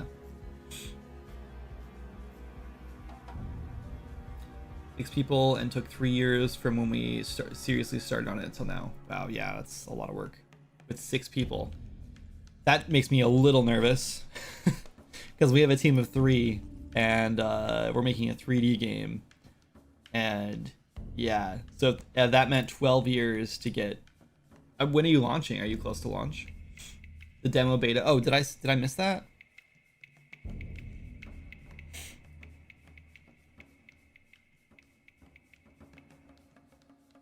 I'm assuming you can get the demo or beta from like your Discord or something, because it's not. Oh, download demo. Oh, there's a button on Steam. There's a on Steamworks. There's a button that puts this in like a green button right here that says like demo, a big green demo button. So that, because this is hard to see. A lot of people miss this. If you care about that, you might want to go find it. I don't remember what it's called. It's literally demo something. Like it literally just says like a check mark and it says like demo button or something, or I don't know. But it like puts it like big thing like right above your early access tag right here that says like play a demo or something. In fact, if you go to Seeking Adventure, this one, download Seeking Adventure demo, big green thing. It's not hidden over here on the side. So yeah, I love that it's like, you have to take action to release your game, and it's like, yes, I know. Yeah. Anyway, this is my game, also on Steam. It is not done yet. It's getting there. Anyway, but yeah, you might want to do that. I just feel like that makes it way easier to click that button. Yeah, we don't want that moved over till we move into early access fully in the next. Oh, okay, fair enough. Yeah, fair enough. A lot of developers just don't know about that, so I just thought I'd point it out in case you didn't. Saw Candle Realm on Steam today. Nice, that's cool. Yeah, it looks good. I might check it out. Anyway, we should get some work done. But yeah, that's all we had for classes, I think. And then I had another one written down. Like, I really love hybrid classes. Like, I love classes where you can spec into like tank, healer, or DPS. Like that's why I love druids and like shamans and what's the other one? Paladin's pretty cool. I love classes like that. I think it's just because it like the possibilities are cool, you know. Like I love the idea of like I want to play this class, but I want to play as a healer. Like I want, like you can kind of build your character how you want. I love that. So I think we might be aiming toward a lot of like almost all of our classes might have something like that. And the way we want to do abilities is definitely different than really I don't think I've ever seen in any MMO. Maybe closest to like Guild Wars 1. The idea is that you have class trainers, just like WoW. So you'd go back to your class trainer when you level up, whatever, and you hit certain levels, you could like unlock that class, whatever. But every zone will also have like hidden class trainers. And as you progress, like each class trainer will only have like 1 or 2 abilities they can teach you, you know, if that. So like the first zone, you'll learn your first like 2 abilities, whatever, from your class trainer as you level up. And the next zone will have like a new class trainer that like teaches you 2 more or something. And then after that, like there might be 1 or 2 in each zone if you're lucky. And then after that, it's like all secret. So most of the class trainers are going to be like finding masters of whatever they do. Like you might find like a monk or something like that up in like the mountains or something, and he can teach you like some new ability, but he like has you do a quest or something first, right? So you find all these cool secret abilities throughout the world. Some are gonna be super rare. Some will even be like NPCs that like will only teach so many players, or only show up like once or twice a month or whatever, right? Like, or certain times of the day or whatever. Like they're gonna be rare and hard to find. Some will be like incredibly hard to find, and only like a handful of players find them. And then the idea is that some of these abilities, maybe all of them, who knows, will be trainable. So you can mentor other players and then teach them the abilities once you've mastered them. So you rank up your ability to like the top level, whatever, and then you train other players. So the idea is we have like maybe like 6 slots in your action bar, if that. Probably about 6 slots feels right, I think. Maybe 8, who knows. But that's it. And then you have to slot those abilities into it. So you might have 40 abilities unlocked. Some might be better than others, obviously. Some might be like wildly different and like super unusable in your circumstance, whatever. Or some might be like super specific and only useful in like some places. But you basically slot them in a town, or well, I guess wherever probably.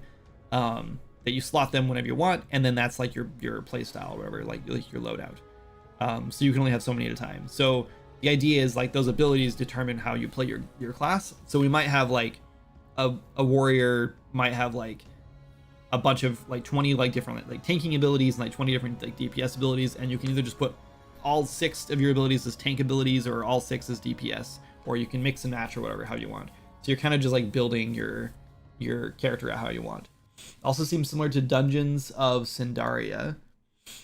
And Fantasy Online 2. The Fantasy Online 2 is books with vendors you buy. Yeah, so that's cool. I've never played either of those games. I'll have to look it up. Also seems a bit similar to Copperfell. Copperfell sounds familiar. Would you swap out the abilities only in town or on the fly? I think probably like on the fly. It might just be like in WoW, if you want to swap your talents, like you swap to a different talent or whatever swap your specs. It's like a 3-second like timer or something like that, right? Like 3-second like, what am I trying to say? Like casting time or whatever. So probably some of that maybe. Maybe you just like set up your bar or whatever and then click like accept or whatever, and it like takes like 3 seconds to do it. So you can't just do it mid combat. Something like that would work. Or maybe you just can't, like it just tells you can't do this while in combat, and then you just can't do it at all. That could work. I'm fine with that. Because I don't know if I want players like swapping mid dungeon, you know? I sort of feel like you need to prep for a dungeon and go in. So I don't really want players like, okay, for this fight, everyone put on this thing on your bar. Okay, now for this fight, everyone put this on your bar. That feels a little too like micromanagey, and like you have to do too much work, you know? I think it's more like I want players to make more meaningful decisions. So I do feel like maybe when in dungeons you can't swap, but like in the open world, sure, whenever you want, pretty much. Just out of combat. Also, what's up, Odd? Welcome in. Been seeing you a lot more lately. Is that the MMO vibe? The MMO itch getting you?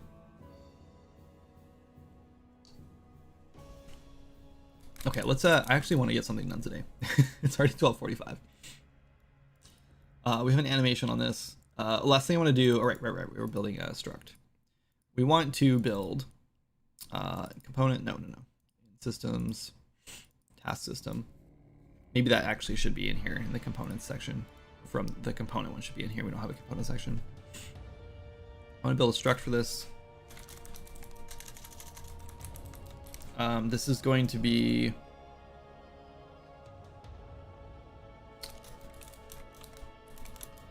task equipment, I guess. And this is going to have a mesh.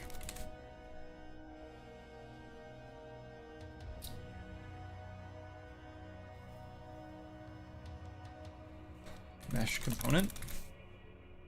That's what I wanted. We'll do a soft object reference, and then we'll make this is going to be, yeah, and this is going to be socket. Yeah, so we could have like a rotation value maybe in here, or like maybe like a scale. But I kind of feel like that should just be handled in the mesh maybe, or the socket, I mean. This would just be a name. I think that's it.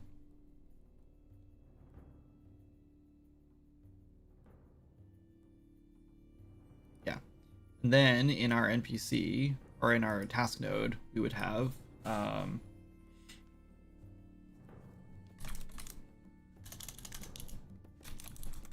accessories, I guess. Sure, that's fine. We'll call that. And this would be our struct. What did I just call it? Equipment. Oh yeah, equipment. We'll call that.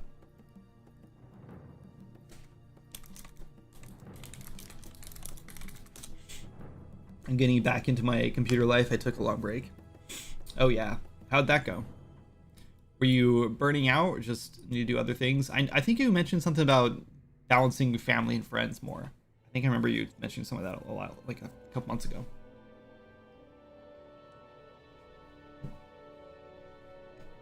Anyone got any ideas how to replicate skeletal mesh / character physics over a network? Can't get decent results at all. Any tips would mean the world. It kind of depends. Are you trying to replicate physics like a ragdoll physics or something like that? Because that is kind of a nightmare. You can do it, but it's really chunky, right? Like that's a lot of replication going on. Yeah, I don't know. Depends on what you're trying to do, I guess.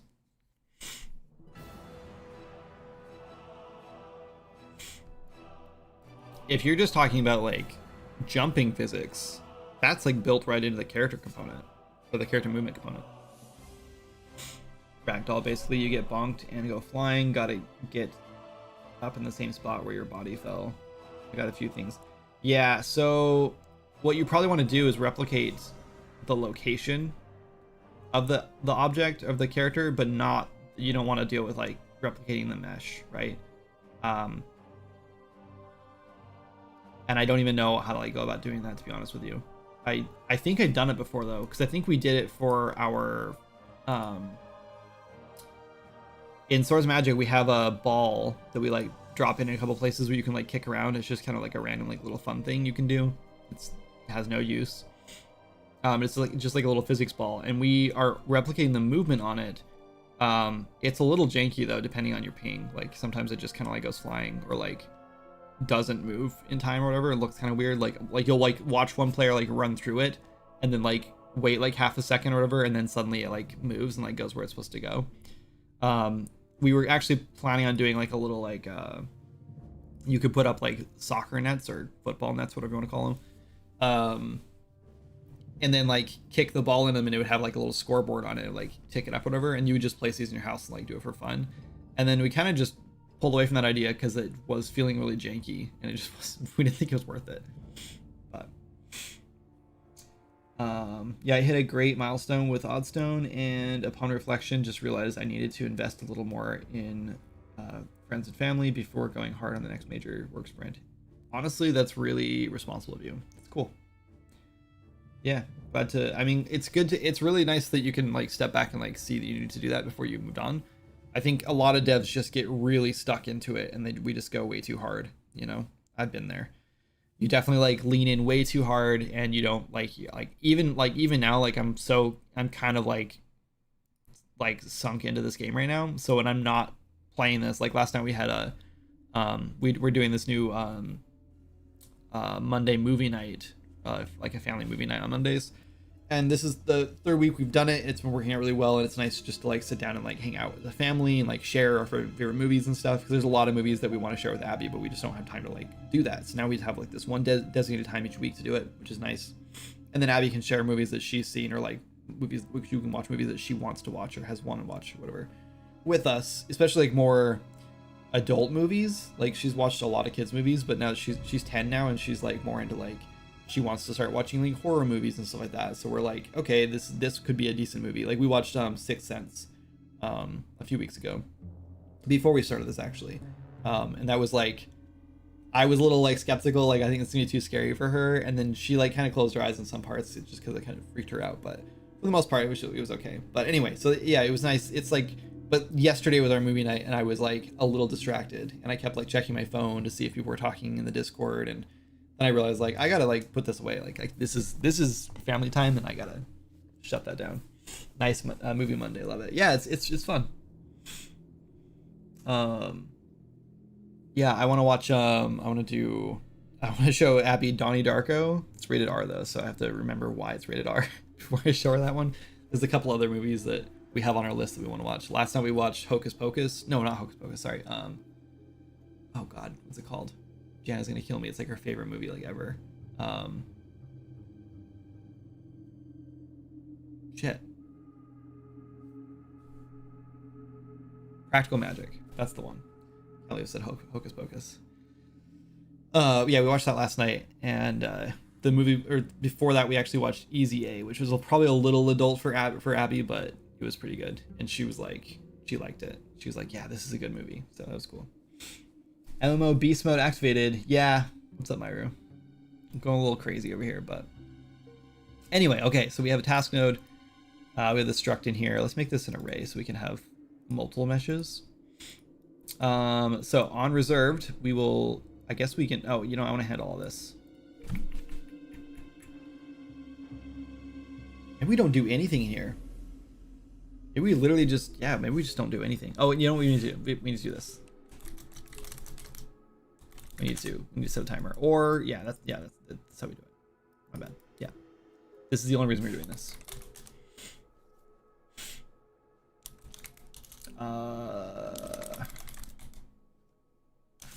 Sure, finish is fine.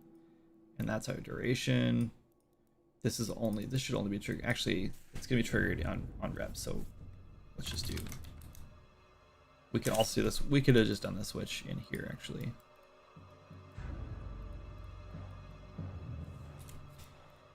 And then that's it. And then we just need to call, nope, not that. Do that all the time. Dispatcher, we're gonna call this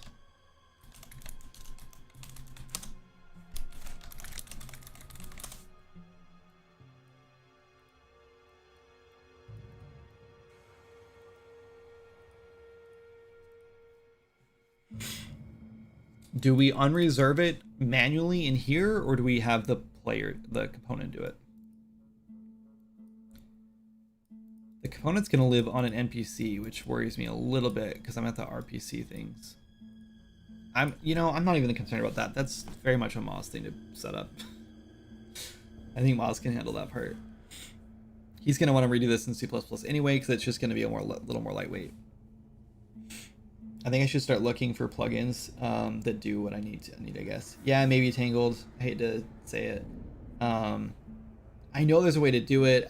You're not going to get all of the, like, I think the trick is to just replicate the location of your mesh, but not, like, you're not going to be able to replicate all of the physics of it, right? Like, you're not going to be able to, like, if you want, like, their hand, like, flail around and, like, hit something or whatever, you're probably not able to replicate that properly. Like, that's just not going to work. I mean, I guess you could do it, but it's going to be really expensive, right? Like, that's a lot of, like, network traffic going on. So you're going to have a lot of, yeah, I don't know. Yeah, see my previous message, I kind of got something. Oh, sorry. I missed a bunch of stuff. Bane says Unreal Engine has a bunch of pages on it in documentation. If it's important physics simulation that can cause desync, it's going to be expensive AF. Yeah. Currently, what I did is sending over the server's physics location for a few select bones and then setting it via AN and BP. Then another way was only replicating the pelvis and simulate the rest of the body locally, but that one looks broken because the pelvis drags the rest of the bones. Yeah. Yeah, I can see that being a problem.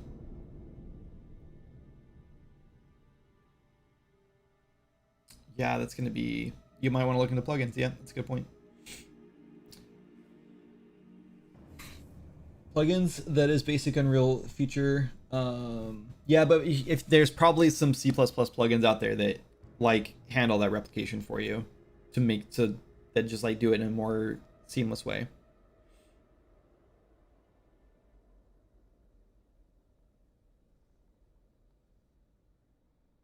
But yeah, I mean, there's solutions. It's just it might be a little hacky. Okay, anyway. Let's go back to our component now. I really am thinking we just move this back into this. And we don't have a components thing.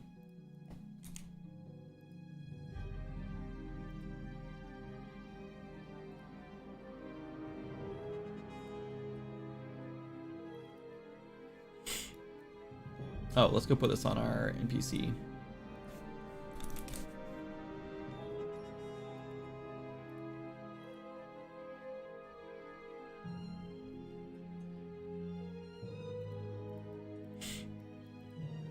Okay, so in here, this is where we're gonna set up.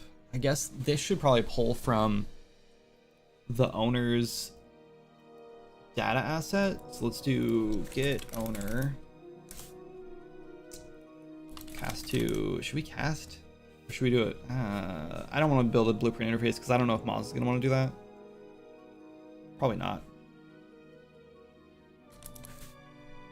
We'll just cast to NPC for now, I guess. It's fine.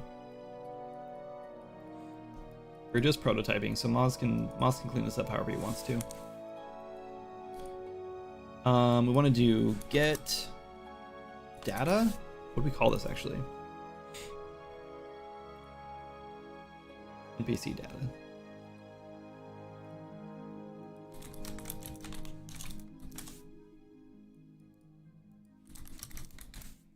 Do we not set up tasks on the NPC data yet? We have behaviors. Let's change this.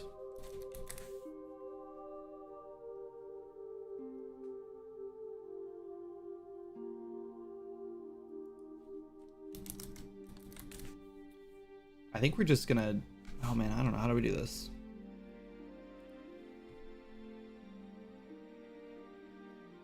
Should we make an enum to like label these and then we just have an array of task nodes we can do?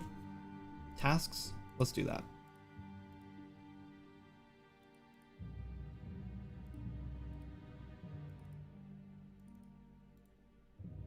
Again, I'm kind of starting to feel like these enums should not be in the one place. I feel like this is bad.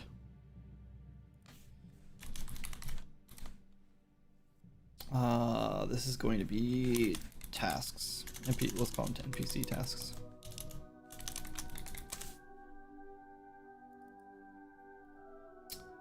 Hold on.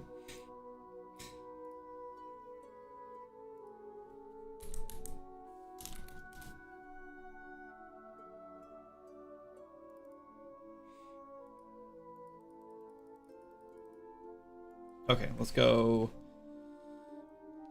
idle, I guess. That's not a great task, so we should just have like a stationary option, but whatever. Let's do like,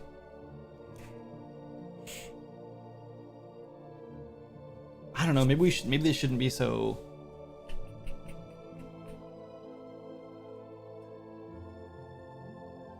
how do we set this up?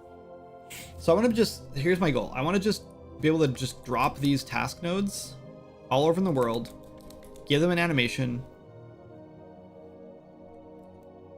and then have them just, like the NPCs, drop an NPC in, say, these are the task nodes you can use, and then they just go to those locations.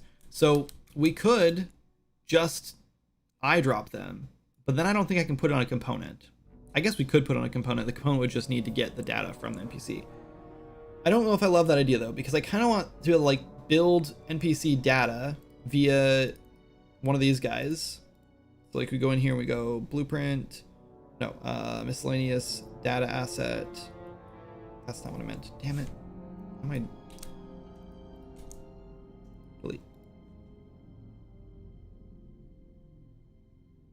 I mean, that does say data asset. I don't know whether there's two things called data asset that are obviously different things. But this is what I want. And then this would be NPC. So DA underscore NPC underscore, let's just say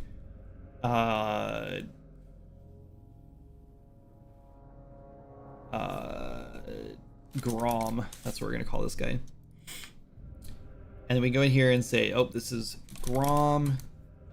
His name is Grom. His title is woodcutter, I guess. Stats is not set up yet. Default dialogue. I'm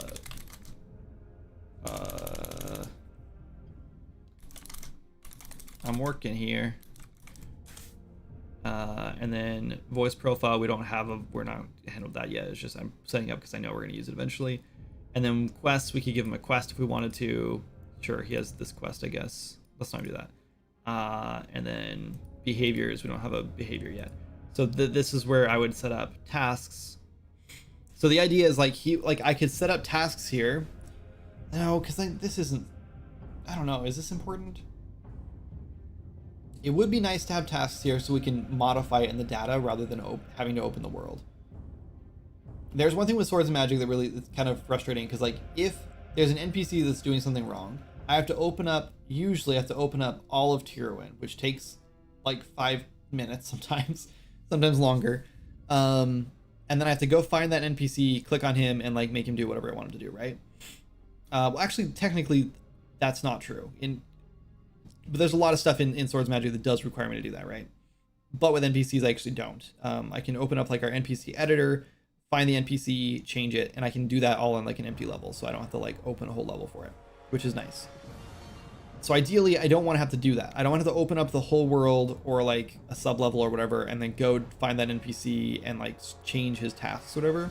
Which means using data is the best way to handle it, so we don't have to stress about that. I don't click on the NPC to do anything with him. I just change the data, and as long as the NPC has the data set up on it, then we should be good.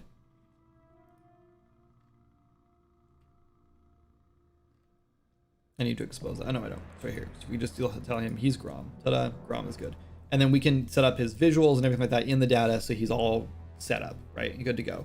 And then if I need to change it, I can do that through the data, and I don't have to open up the level, whatever. I'm beating a dead horse here. What a terrible phrase.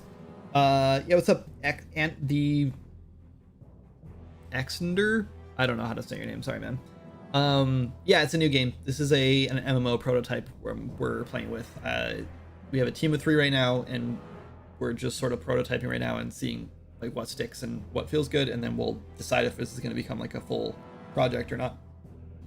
Cool. Xander, got it. Duh. I don't know why I didn't think of that. Sorry. I don't know where my brain was. That's so obvious. I'm sorry. My bad. Anyway, but yeah, so but I'm thinking if we put it in here, I can't just eye drop, you know? Like if it's in data here, I have to just give them behaviors or tasks that they can do, which means I need some way to like identify them. So the problem I'm going to run into is if we make our tasks like, what did I do with the task node? Did it get deleted?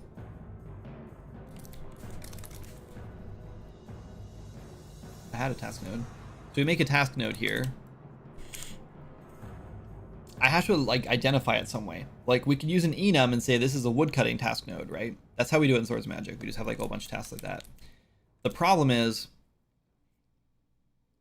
if I have, I don't know if I want to make like a list of like 150 enums, right? Like for all the different little tasks we can have in the world.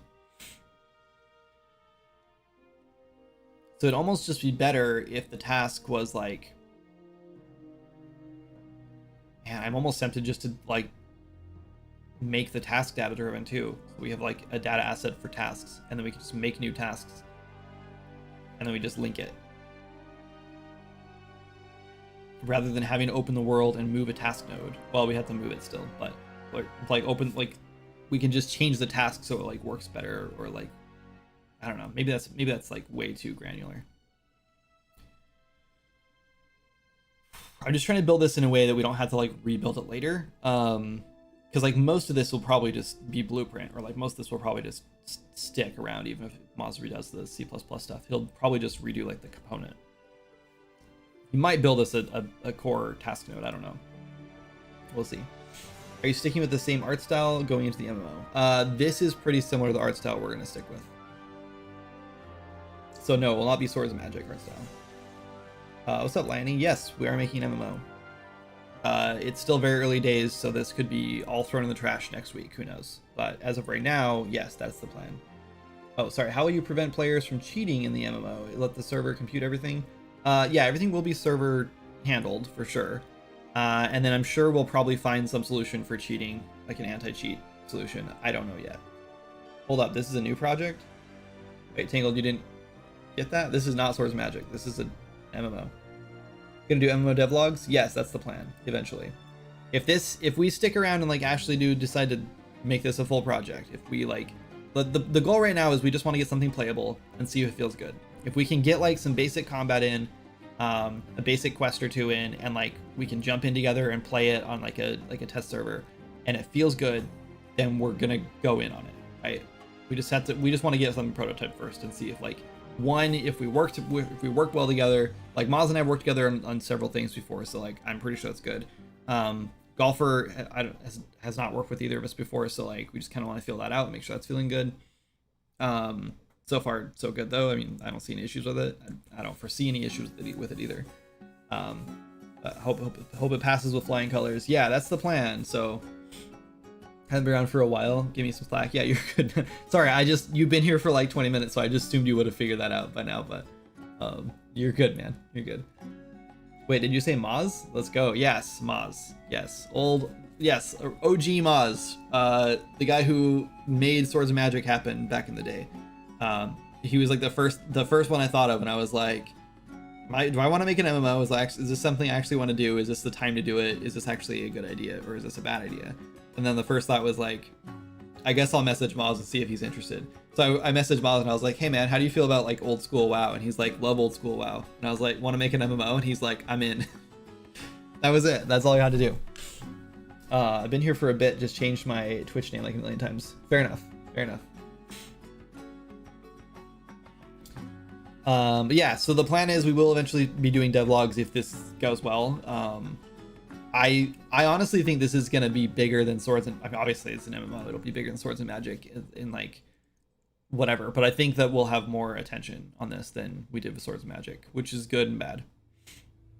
Moz taught me lots of Unreal back in the day. Yeah, he taught me a lot too. Yeah, it's funny. It's funny because when Moz was working on Swords and Magic, I saw him as like leaps and bounds ahead of me, and like, wow, it's crazy how much he knows. Like, this is so good. And then as I've been like working on Swords and Magic solo now, and he hasn't been on the team in years, there's a lot of stuff that he did back in the day where I'm just like, oh man, why was it done this way? This was a bad way to do this. And I'm like fixing a lot of that stuff. So I've like leveled up so much that I've obviously leveled up past like where Moz was back then. But now I talk to Moz and like he's leveled up at the same rate or faster than me. So he's like way more advanced now. And he's using C++ for stuff and all kinds of things. So I'm just like, it just, I don't know. It's just cool. It's just cool like seeing all the developers and the stuff that you meet through the years and like watching their progress like that matches yours or like, you know, along with yours. It's cool. So using gas for this one, 100%. Oh yeah, we're leaning heavy into gas on this one. Yeah, everything's gonna be built around gas for the most part. Like every one of our abilities will be gas abilities. Dealing damage will all be gas heavy, or gas centric, whatever you want to call it. We'll be using the ability system for everything pretty much.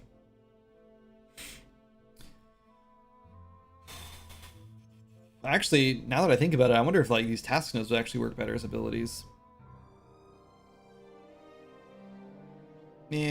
Probably not. I think it might be a little too, that might be overkill.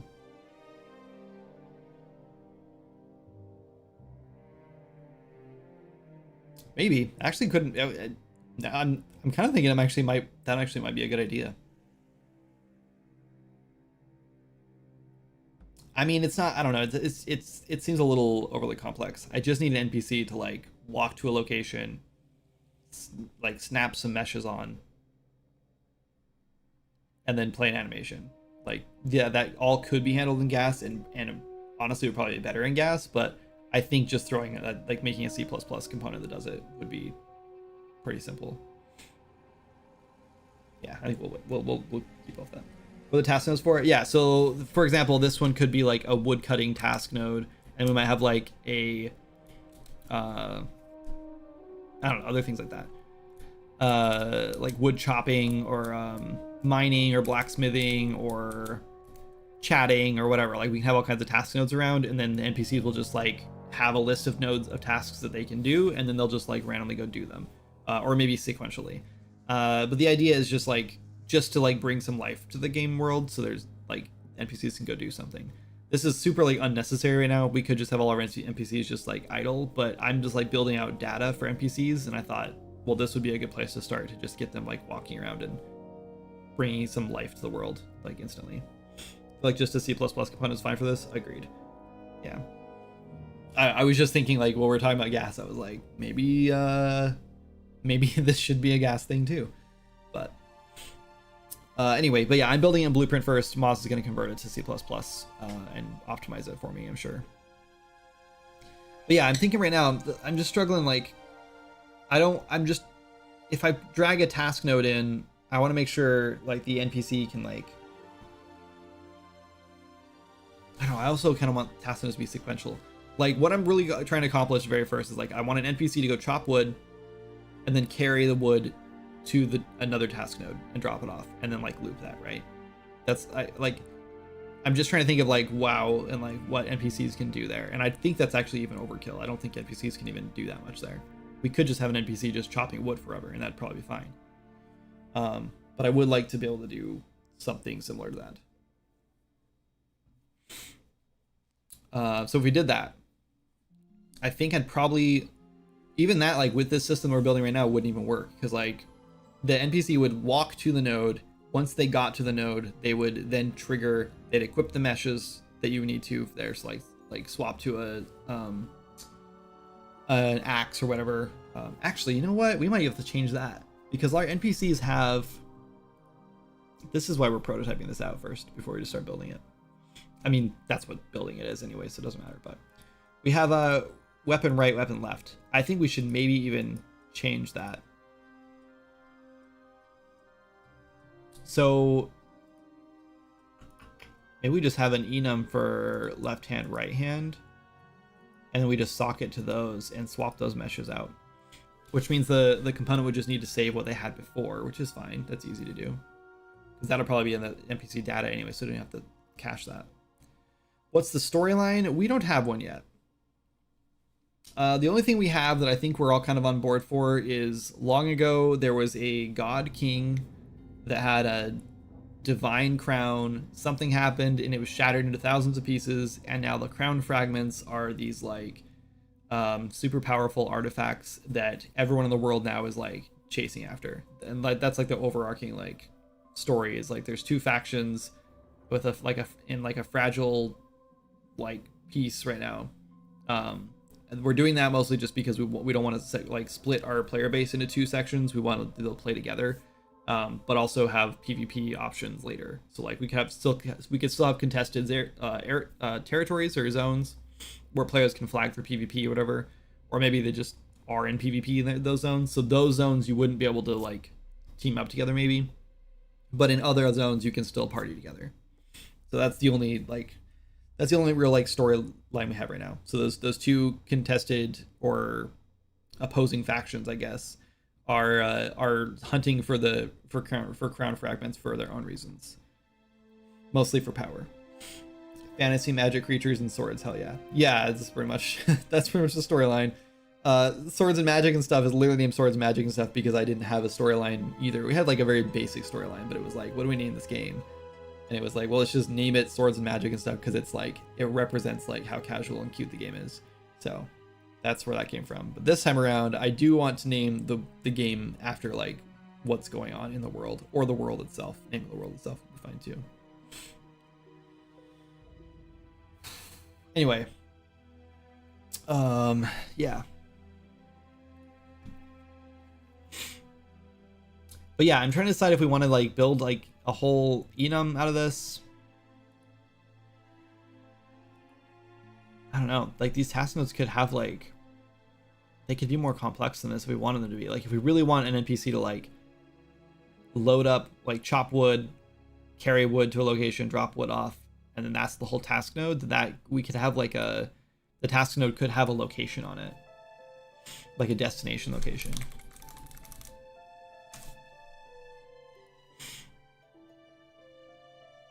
Meaning if they had a destination and we could like, I don't want multiples, we could instance show 3D widget. Oh, instance editable, show 3D widget.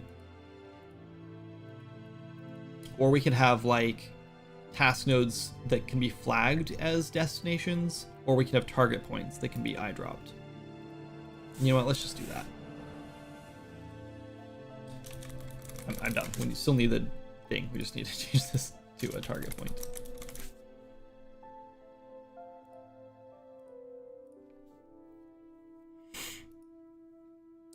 Duration.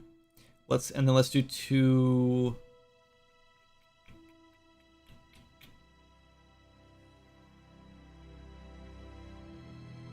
Yeah, that's fine. So instead of call on finished, we'll do our duration here, which plays the animation for the duration. And then after, oh man, no, because this is going to be something that would have to happen in the.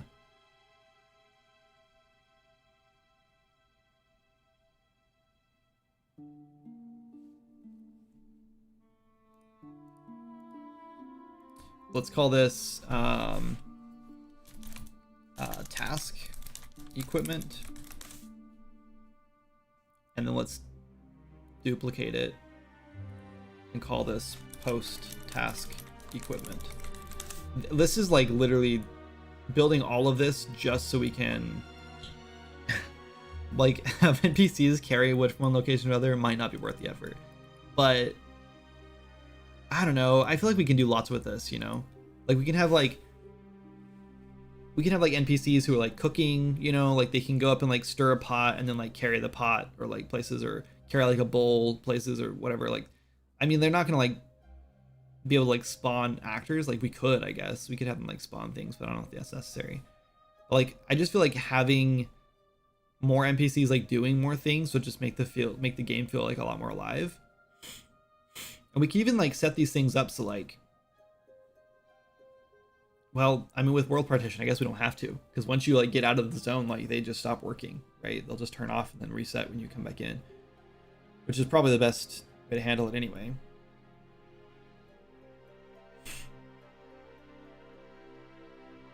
Okay, so let's rename this to unfinished. Let's call this task finished.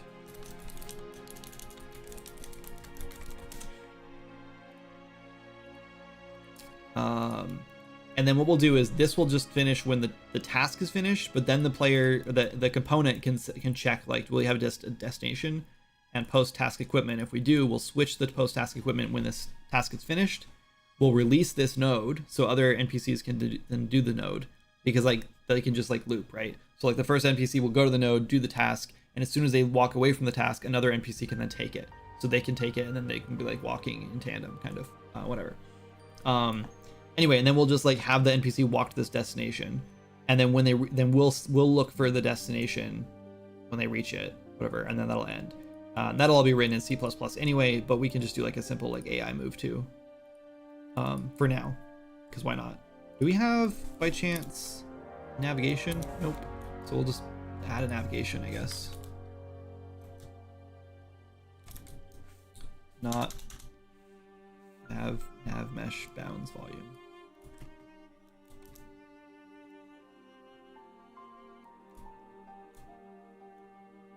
Honestly, let's just make this like the size of this island for now. We'll just start a little test island. So I thought this was the most interesting location, and I know this is gonna sound,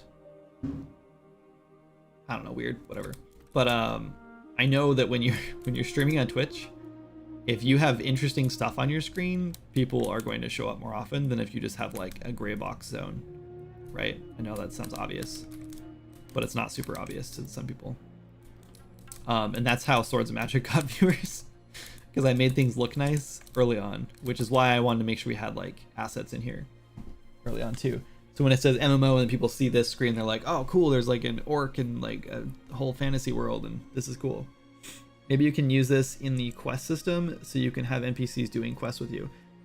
Ooh.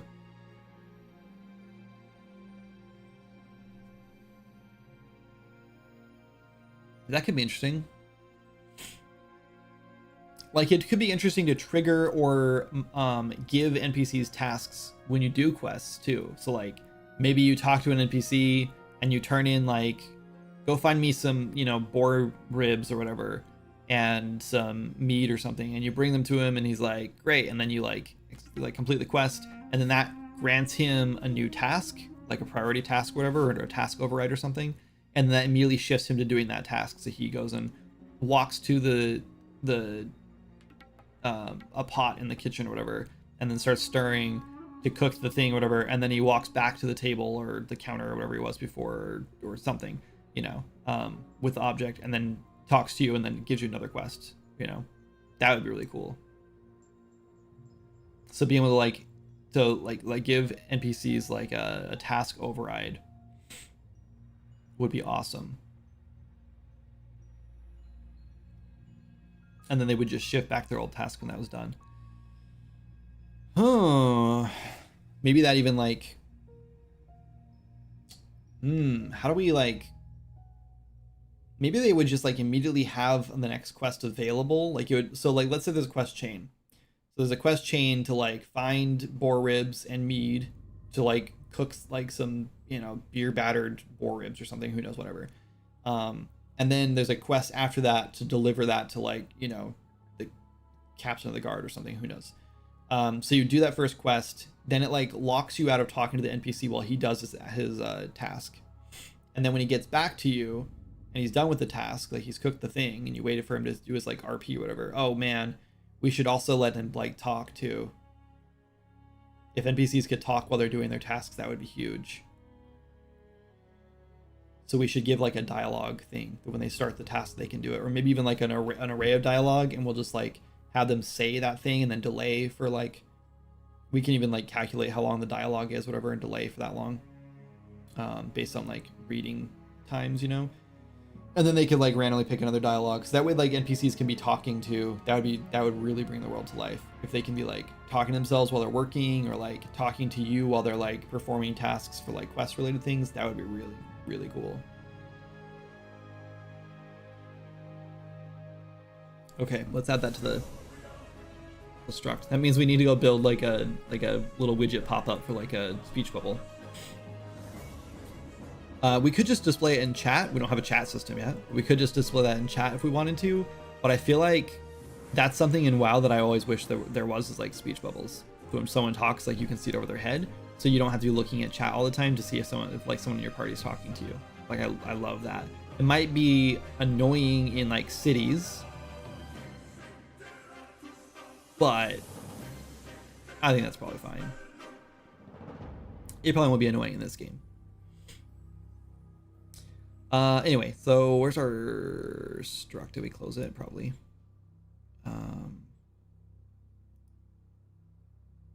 Blueprint, systems, task system, task equipment. So we'll add on dialogue, or let's say, should we call this dialogue? Let's dialogue is like more what they say when you talk to them. Let's call this, am I done? What? Okay. I have to wrap up, guys. A lot of games call this barks or blurbs. Let's call it chatter. Why not? That's what I want to call it. We'll just call it text, and we'll just make it an array. And then we'll just randomly pick them, I guess. Or we can do it sequentially. Actually, let's just make that an option.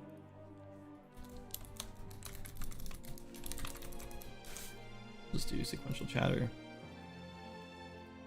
Boolean. Cool. And then if that's ticked, then we'll just do one chat after the other, and then we'll just have to make sure we design that in a way that times with the task, and that's fine. Love this. Okay, but I do have to wrap up, unfortunately. Sorry. Looks like we've lost a lot of people anyway. That's not a big deal. This is the first time I've ever seen YouTube viewers the same amount of YouTube viewers we have Twitch viewers. That's kind of wild. That's weird. Anyway, thank you guys so much for hanging out. Appreciate it. Thanks for all the comments and chats. You're in UE5, grats. Yes, UE5 for sure. Which is so nice getting out of UE4. What are the task notes for? I think I mentioned that already. Yeah, okay, yeah, you responded. Cool. I just want to make sure I didn't miss a whole bunch of chat before I bail on everybody.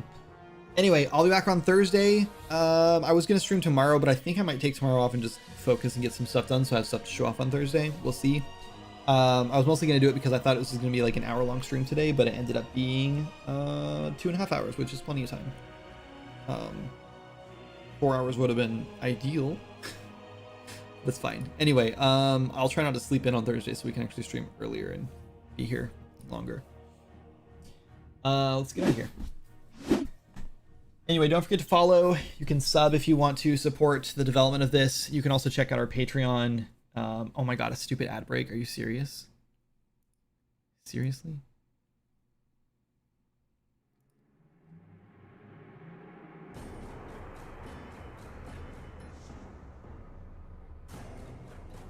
Whatever. I guess we'll just end it here.